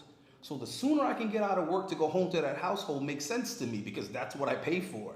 That's my priority. I'm not at home because I value work. I'm at work because I value home. I'm trying to pay for my condo. I'm trying to keep, healthy food in my fridge. I'm trying to keep all my bills paid. I'm trying to keep everything comfortable and try to save for a baby. So if I could get out of work early, it's a win for me. My goal is to be out of the shower and in the bed when my job is closing. When everybody else is counting their money and tipping out, I want to already be home with my wife. She got a blunt roll for me. She's warming up my food. I feel like a king. Why? Because I'm in my castle, bitch. That's why. When I'm at work, I can't control everybody else. When I'm at home, I control everything down to the dog. You understand what I'm trying to say? I'm in full control here. So I'm not avoiding home. This is my favorite place to be because I'm the king. I wear the Burger King crown in this motherfucker. And my boss had came to me one night, and I couldn't find this dude. I'm like, where the hell is he? This motherfucker was in the office with one of my customers and her sexy ass Colombian friend. And when he came out of the office, I thought they had left the club completely. So he comes out, I'm like, ain't this a motherfucker? I see him kiss the Colombian girl in the mouth. I'm like, okay, so this is what you call leadership? You see what I'm saying? You're supposed to be here enforcing the rules, making an example, and here you are breaking the rules for some hot young ass. I don't subscribe to that. Anytime I've been given a position of authority, I operate the way I would like my staff to operate. I take that shit seriously. I can't penalize somebody for doing something that I myself am doing. I have to hold myself to a certain standard. So I was already pissed off at him. Next day, this motherfucker, oh shit. Damn, she went off. I gotta charge that up. So anyhow, guys, so the next day, the dude comes to me and he says to me, he says, yo, Allende, tell your wife that you need to go do some promoting. I'm gonna tell my wife the same thing, and we're gonna take these Colombian girls out. We're gonna go hook up with these Colombian girls. So I looked that motherfucker dead in his eye, and I said, let me explain something to you, Gino. I lie to you for my wife. I don't lie to my wife for you. I go home to her every night. I don't go home to you. He was pissed, but this motherfucker was married. So what I'm trying to say to you guys is that's the type of mindset that you're supposed to have when you are the husband, when you are the father, when you are the man, when you are the leader of the house. You don't put other people, places, and things before yours, before what's yours. If you have a woman, she's your woman. Y'all need to be able to trust each other. If not, then she shouldn't be your woman, is my point. She shouldn't be the mother of your children. And I know that's hard nowadays, but that's why you guys are supposed to be vetting like a motherfucker. You're supposed to be making sure you make the right choice when it comes to these women. Hold on, let me put her back on real quick before we get up out of here.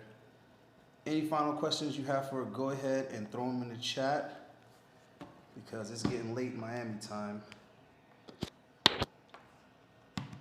And I gotta go home to the missus.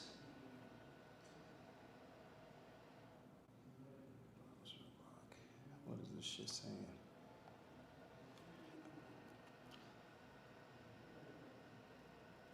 I would also add class and sophistication adds value for women post-wall. Absolutely not, brother.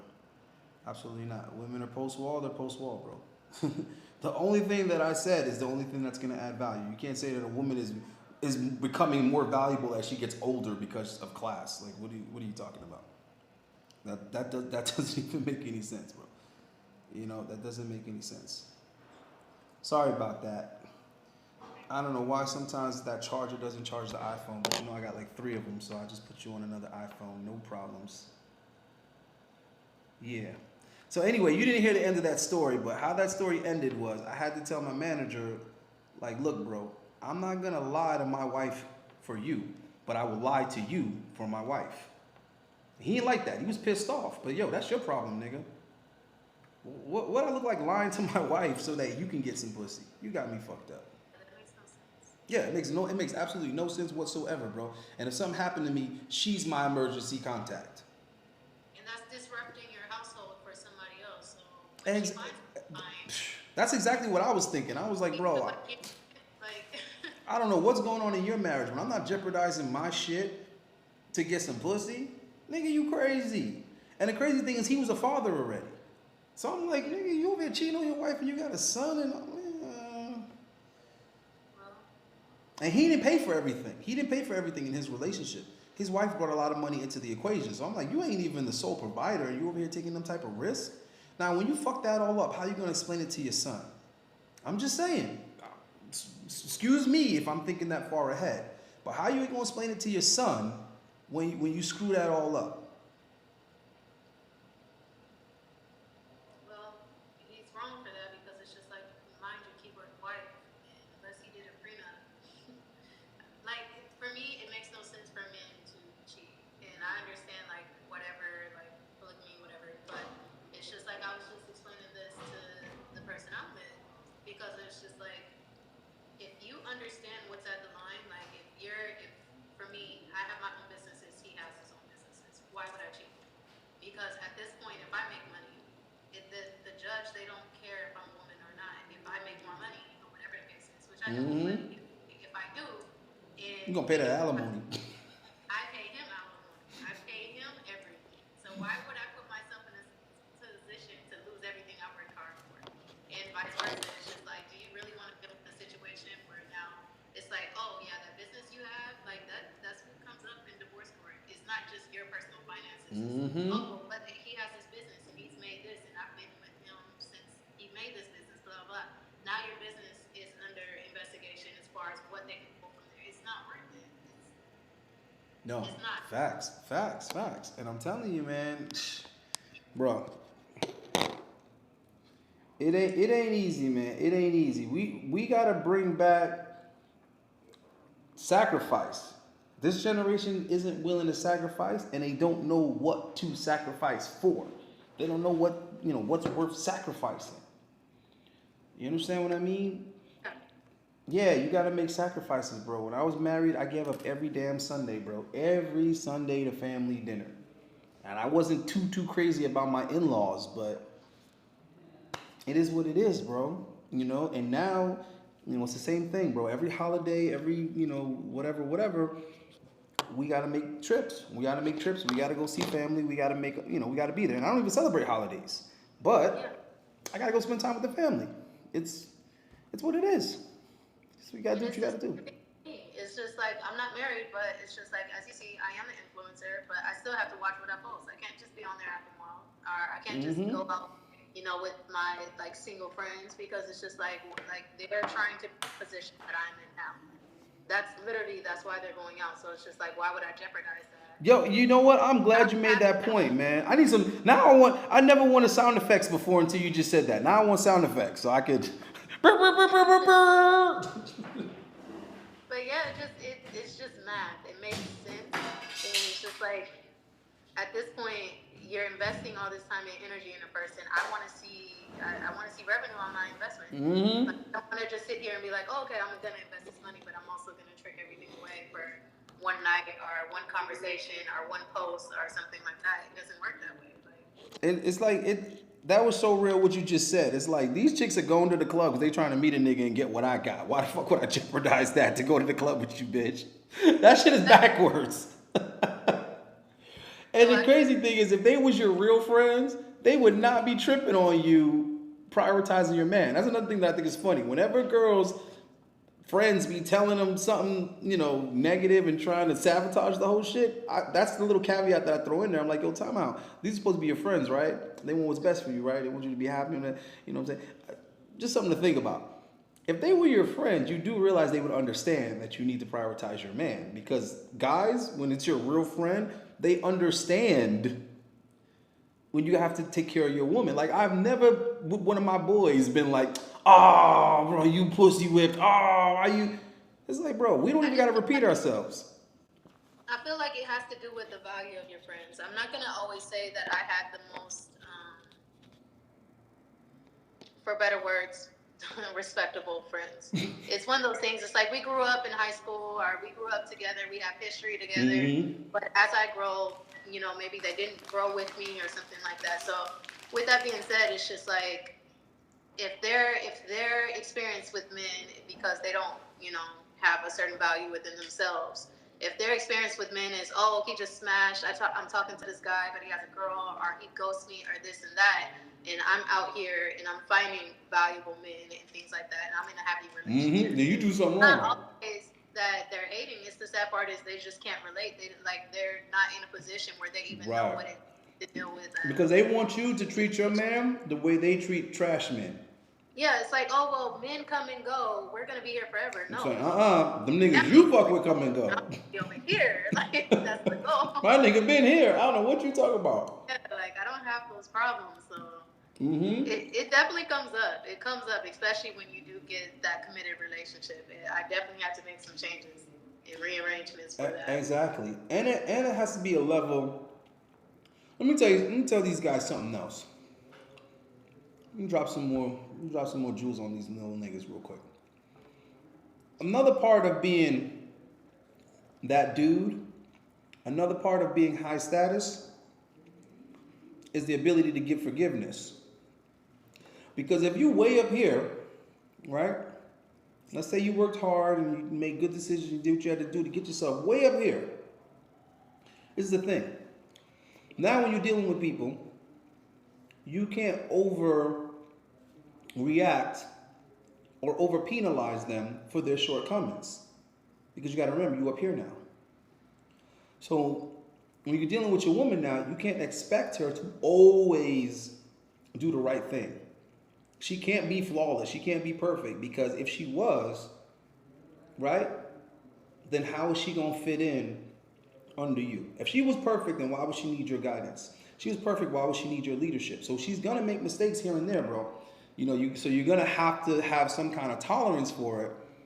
You understand what I'm trying to say? I'm not saying obviously let the girl walk all over you or anything like that.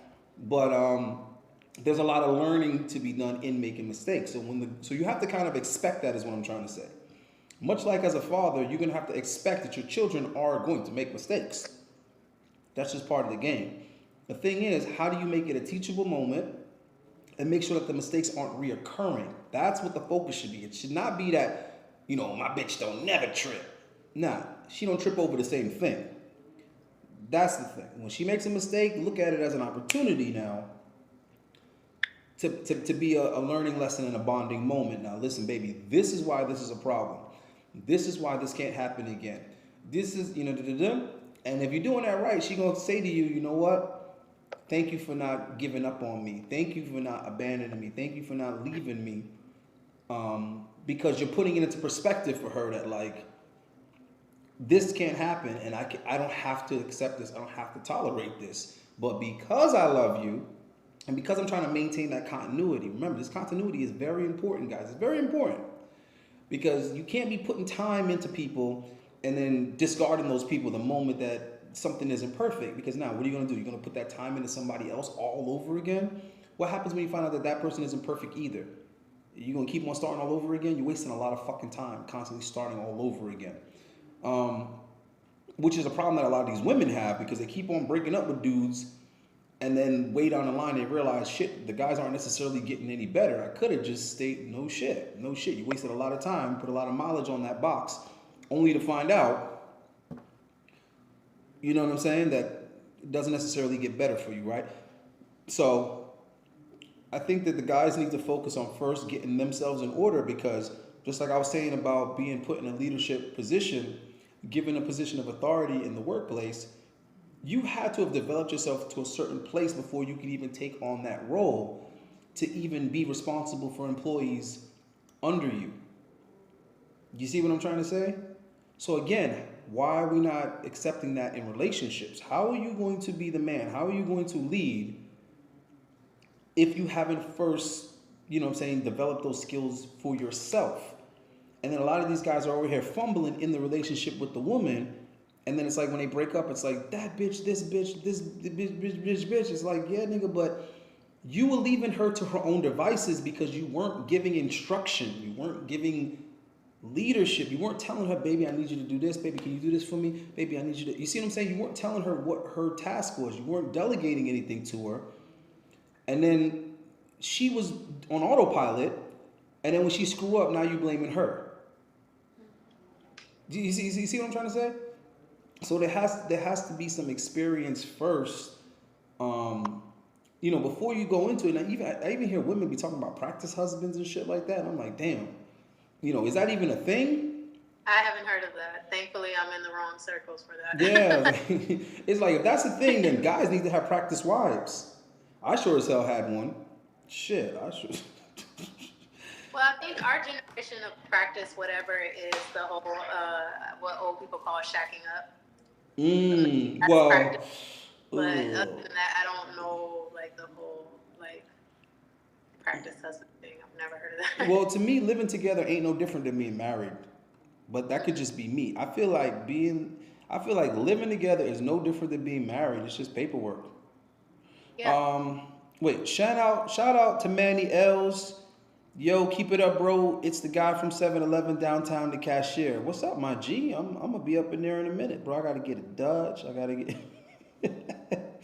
gotta get some snacks. Let me stop, bro. But yo, shout out to Manny in the chat, man. Because, motherfuckers be meeting me in real life, and that's how they get on my channel, bro. I be meeting motherfuckers in real life. Be like, yo, sub to the channel, yo. This dragon, Dan right now, G spitting, goddamn fire. That gym analogy inspired me. Yeah, man, real shit, bro. I know a lot of busy-ass men that still make time for their family. They make time to improve themselves. So, it's the same thing when a woman starts giving me all these excuses why she ain't meet up with me. I be like, yo. I don't need all those excuses, mom. You ain't got to convince me of nothing. People make time for shit that's important to them. Period. If a chick want to see you, she will make time to see you. And if not, she going to be blowing up your phone telling you, oh, I got to work. I can't get out of work. I wanted to see you, but I can't. Trust me. She will let you know. If a woman values you, she will be checking in like a motherfucker telling you, baby, I'm so sorry. I thought I was going to be off by now, but they got me working later, and I really wanted to see you, and I don't want you to think that I'm avoiding you. I don't want you to think that I'm ignoring you. That's what women say when they have that burning desire, guys. So if you've never experienced that, you need to stop thinking about women and start improving yourself. I'm just being honest with you, bro. I'm just being honest with you. Don't go to the club and struggle when you don't know anybody that works there, you don't know any bouncers, you don't know managers, you don't know bartenders, you can't afford a table, you can't afford to pop bottles. What's the point of going in that environment just to struggle? Then I got guys asking me, Ayende, how do you pick up girls in the gym? And I'm thinking to myself, motherfucker, niggas that are focused in the gym ain't thinking about girls in the gym, and the niggas that's focused in the gym are the niggas that can get girls in the gym. So what just happened here? The guys that has what it takes to get girls in the gym, they're not thinking about girls when they go to the gym. They're focused on their training and their workout and getting their gains. And then the guys that's asking about how you can pick up girls in the gym, your ass is not acclimated to the gym. You don't have gym etiquette, nigga. You don't have gym experience. You don't have gym results. But yet you're thinking about getting girls in an environment where you don't dominate. So I'm tired of telling guys this. Women respond to winners. So stop thinking about girls in environments where you are not the winner. You know who girls really want to fuck on college campus? The most popular fucking frat boys and the professors. Now you think about that. These motherfuckers are like night and day. Look at the differential right there. They either want to fuck the most popular dude in the fraternity or they want to fuck the professor. Wait, what? These motherfuckers ain't got nothing in common in looks, nothing in common in credentials, nothing in common in age. But these are the two guys that are dominating on a college campus. Why is that? Because the motherfucker that's the head of the fraternity, that's head honcho on campus right there as far as the students are concerned. And as far as men in general, the professor is the one with all the authority and all the establishment and accomplishment and all of that. But that's who's making the box wet, right? Those two guys are who dominating the college campus. So if you're not either of those guys, I'm sorry, bro. Women should not be your main focus, all right? I'm not saying don't try to sleep with women when you're in college. That's not what I'm saying. What I'm saying is stop letting them rule your thoughts and your focus and distract you, or else you will never be the head of the fraternity and you will never be the guy with the status of the professor. Because you're too busy chasing tail, you might end up in jail on some Me Too shit.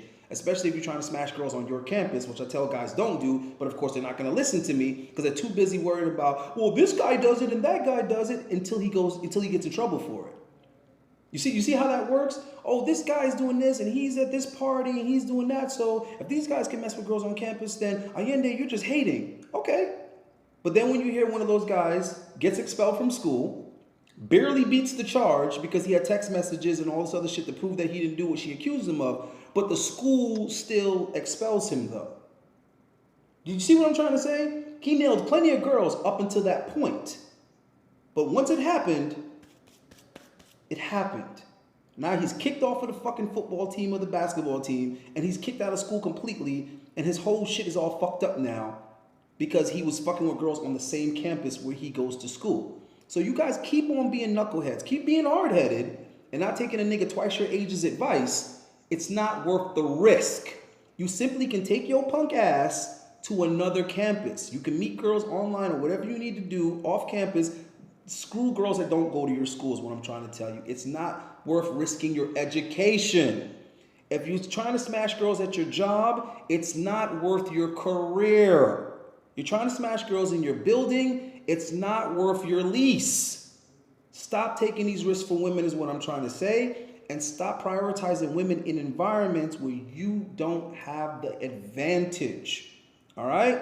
If you're the head dog in that particular place, like when I'm in the gym, I know if I wanted to, I could have a hell of an advantage talking to girls in the gym, right? I know that that's my home. That's my place where I dominate.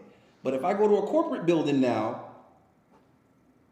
with a Nike shirt on and tattoos, you think I'm dominating in there? Hell no. But the CEO, that dude's dominating in there, right? If I'm in the courthouse, who do you think's dominating? The nigga that's about to go to jail? Or the head lawyer, or the hotshot attorney from the law firm, right? He's the one that can hook up with all the prosecution chicks. You see what I'm saying? All the chicks that just started working for the city. They all drooling over him because he's the hotshot prosecution defense lawyer that be getting motherfuckers off. He's literally the dude that they gotta go against, right? They're legal aid. They're over here trying to, defend broke dudes and make deals with the judges. And this is the hotshot dude that people with money hire to stay out of jail, right? But that's who all those women that have that job want to go home with because he's dominating that environment. So what I'm trying to tell you guys is focus on being a winner first and then find the groupies for that particular thing that you're winning in. I don't care if you snowboard. I don't care if you play video games on Twitch. I don't care. Just find something and be fucking good at it, and then find the groupies for that. As long as they don't work where you work, because you don't shit where you eat. All right, guys? So I'm just trying to keep you niggas out of jail. And you guys keep telling me about what happened to Tate.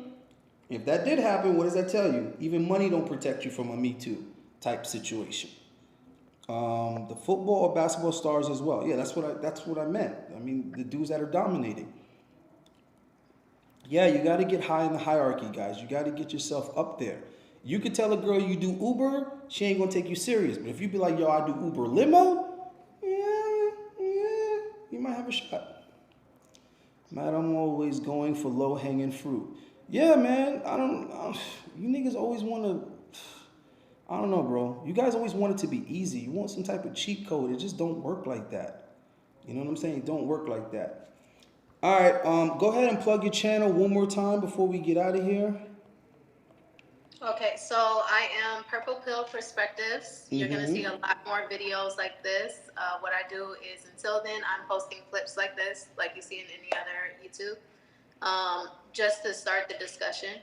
I did want to ask, did you want to touch on the Cam Newton thing before we close out? Or oh, yeah, you can again. I mean, you did give your opinion on that, but when you lost sound or something, I did kind of give mine, but you could go ahead and reiterate. Okay, I took notes. So real quick, let's just debunk the whole bad bitch versus good woman thing, because it seems like people don't, I don't understand why that was so offensive. The difference between a bad bitch and a good woman is blatant. One, as a good woman, you don't have to be a bad bitch to look good. That's number one. Like, you see this whole image, nails done, hair done, lashes done, whatever. That's associated with a bad bitch, but that's not it. That's just a woman that keeps herself up, or she likes, to take extra care of herself. A bitch, to me, is literally exactly what, if you have a dog, you would know. A female dog. When a female dog's in heat, they run from dog to dog to dog to dog. It's true. They don't care if they litter. They don't care if they just drop some babies. They don't. And so when you call yourself that's just derogatory. Like, I wouldn't address myself as that. And that's what you're dealing with. So when it comes down to it, you're gonna have a woman that chooses up. It's just okay, when she's in heat or she's emotional, what's gonna happen is she's gonna emotionally fall on someone else. And that's the difference, where a woman, she knows how to stay put.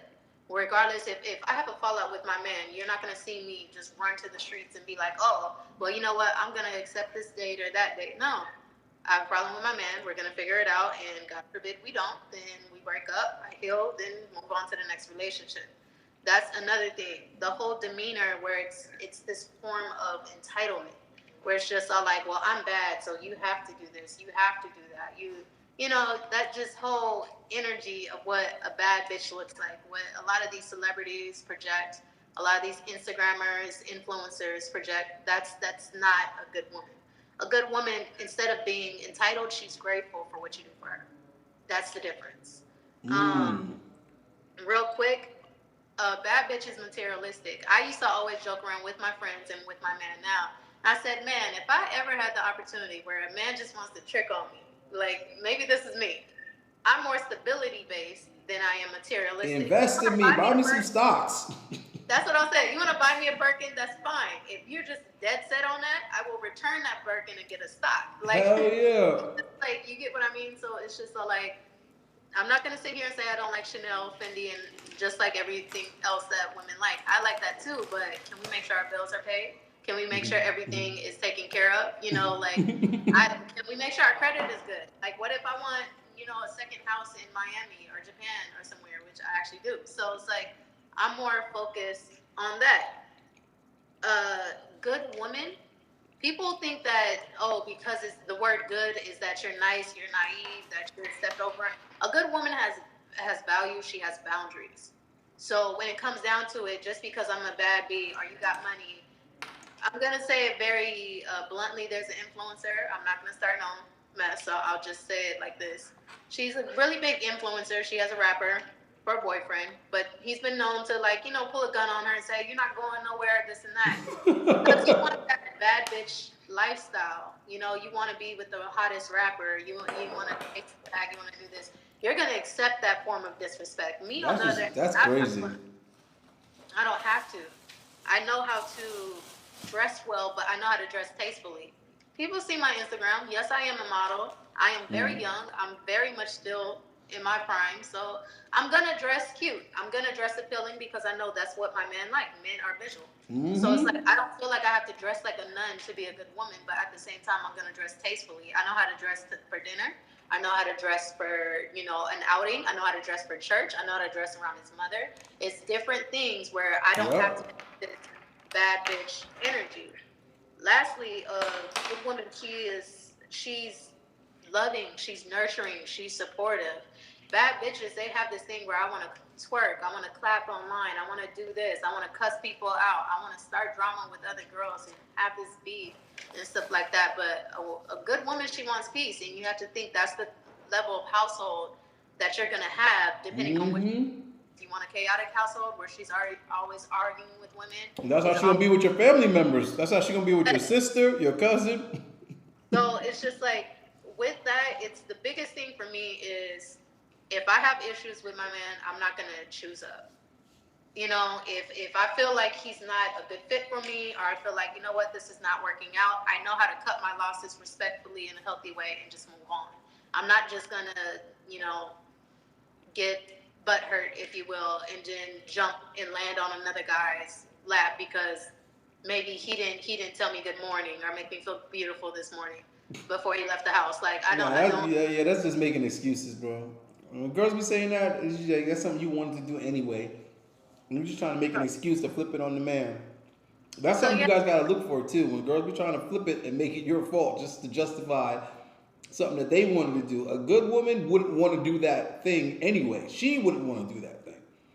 So if a girl, you break up with a girl temporarily, y'all separate for a couple of days, y'all ain't talking for a couple of days, and she go and hook up with another dude, that's something she wanted to do. But then she gonna try to tell you, oh, it's because we were fighting. It's because no, it's just something you wanted to do. Because a good chick would not want to do that, whether she just had the because I freedom to argue do it or with you, not. I don't value myself. Like literally, that makes no sense. So it's like, oh, you pissed me off, so I'm just gonna throw out all That's value. my point. That's my point. And I've seen a lot of women do that. It's like they're mad with their dad, so they go out and fuck a black guy. It's like, wait, what? How does that punish your dad? Like what? That lowers your value. Yeah, I'm gonna go work at the strip club because I had an argument with my baby daddy. It's like I don't see the connection. I don't see how that's punishing your your baby dad. But a majority of what you described was actually my first fiance, and I was engaged at 23. Man, the first time I was engaged was 23. But here's the thing, though. A lot of y'all are saying, "Oh, you're too young. I was too young, and then you was whipped." Actually, no. What happened is I had a really good woman and I knew how to recognize it from an early age. She was 21, but she had so much of what you described. She knew how to dress, she knew how to carry herself, she knew how to switch it up when we were going out or what to wear when she was around my mother. Carmelo Anthony was tricking hard on her at that time because he had just got signed to the Nuggets. And he knew her previously, but never had the balls to speak to her or ask her out. Once he got that contract, he was blowing up her dad's phone, blowing up her phone, trying to take her out. So I was like, okay. Anytime a guy tried to hit on her, she would come and tell me. She'd be like, yo, Jim Jones is messaging me. He's trying to hit on me. This guy tried to talk to me. She would tell me every dude that tried to talk to her, and she would ask me, baby, how do you want me to handle it? So when Carmelo was trying to get with her, it was like a Valentine's Day came up. This motherfucker bought all this shit, right? So she says, let's sell this shit. I said, hell fuck yeah. So I sold all this shit. And he bought. I sold it in the barbershops and the salons. Oh my God, bro. We paid the rent with that motherfucker. That's why when you said that, I was cracking up because that's part of how I knew she was a good woman because she wasn't trying to take or keep these gifts. She was like, what do you want to do with it, baby? She's like, I don't want this shit. I don't need this shit. I was like, shit. Shit, I know some niggas don't buy that shit. So yeah, man, a lot of what you mentioned, that's definitely what you need to be looking for, guys. Stuff like that. Where's her head at? And like I said, you don't know until she's in that situation. So I didn't have to wonder what would happen if a rich dude tried to talk to my fiance because I knew what happens when rich dudes try to talk to my fiance. She would actually be offended. When guys with Bentleys and shit would try to holler at her, she'd be pissed. Because she'd be like, you think just because you got a Bentley, you can, how dare you? Yes. How dare you? You think you're entitled to sleeping with me because you have this Rolex? And I had to wait for the pussy, bro. Whoa, boy, did I. Man, I met her in Virginia, then linked back, because we both lived in New York, but we met in a whole nother state. We met at a college event, and all the chicks I was meeting that weekend, I was knocking them down. That weekend. Except for her. Oh no, we could go out, we could have lunch, we could go for a walk. Mm-hmm. You know, we could do all this stuff. I'm like, yo, what's up? She was putting you through it. Yeah, man. So I had to actually date her. I had to wife her up. Yeah, man, but it was worth it. But the point is that she made it real clear the difference between her and the majority of what was out there. So what I'm trying to tell you guys, you knuckleheads that weren't around in the 90s, there isn't really that much less quality women today than there was back then. The difference is you have social media now, so it's exposed. That's the difference. It's like the girls that are attention seeking, you know who they are now because they have an Instagram that literally keeps tally of how many guys that they have in their inbox orbiting. But before those times, women were just as attention seeking. They were women being raised without daddies back then too. They were women that were materialistic back then too. They were women that were going for the celebrities and the guys that were popular. Bro, they just didn't have blue checks back then. But it was the same dynamic is what I'm trying to say. Yeah. So I understood how to differentiate good girls from the average girls because I had access to both and I dated both. So I knew the differences. Like this girl, I could sleep with her in a week or less. This week, this girl have to actually be her boyfriend. What ended up happening is I ended up keeping the ones that were good. That's what happened. My first girlfriend till this day, we are still cool. She's married. She's married to a dude. But when she's going through it, she hits me up. And I keep her head straight. Right? And dude knows, we know, trust me, we know about each other because he was trying to get her when I was with her. So he understands, like, you're welcome, nigga. You only with her because I allowed it. Like, I'm dead ass serious. I went to prison. I told her, listen, just go on with your life. And she ended up dating him and they ended up getting married. So the mileage is low, brothers. It was from me to him. It was my gift to him. Here you go, my dude. Right? And when she wanted to divorce him, I said, absolutely not. You have children together? Absolutely not. He's a good father? No. Work it the fuck out. He cheated on you. Shit happens. Now, I could have been like, fuck that motherfucker. He was trying to take you from me. Fuck him. Yeah, girl, leave him. Come on. That's not right, though. That's not what's best for everybody. So what I'm trying to say is that there are good women out there, but you have to have the combination of actually being a worthy dude and knowing how to recognize them. You got to be able to do both, and you got to know what to do with them when you have them. That's the next thing. You see how I let my girl go when I caught my bid? You see how I let her go? Because I knew it would be selfish of me to have her do this time with me. You see what I'm trying to say? That was my crime. That's for me to do by myself. Most dudes would not do that. Most dudes would sit there and put all this pressure on her. Oh, you're supposed to do anything for me. You're supposed to be loyal to me. You're supposed to keep it tight for me. You're supposed to wait for me. That's what she expected to do. She was coming up to visit me every fucking week. I was like, nah. Forget about me. Move on with your life. I got to figure this shit out for myself. If I see you when I get out, I see you when I get out. When I got out, she was in a relationship. I had to respect it. So you have to also obviously be able to do right by these women, which isn't going to always be easy. There's going to be a sacrifice that needs to be made. So you guys got to be strong enough to do that also. So anyway, trying to be positive for you niggas. You know what I'm saying? Build yourself up first before you start worrying about girls, because you guys have so much time. That's another crazy thing. When I tell guys to be patient, it's not really like I'm asking for much. It's that you guys just don't realize how much time you have as a dude. The women don't have the time, bro. The women really don't. So imagine how much pressure there is on a woman to choose well. Because women need to choose well, and they need to choose well in their youth. That's a lot of pressure, right? In their 20s.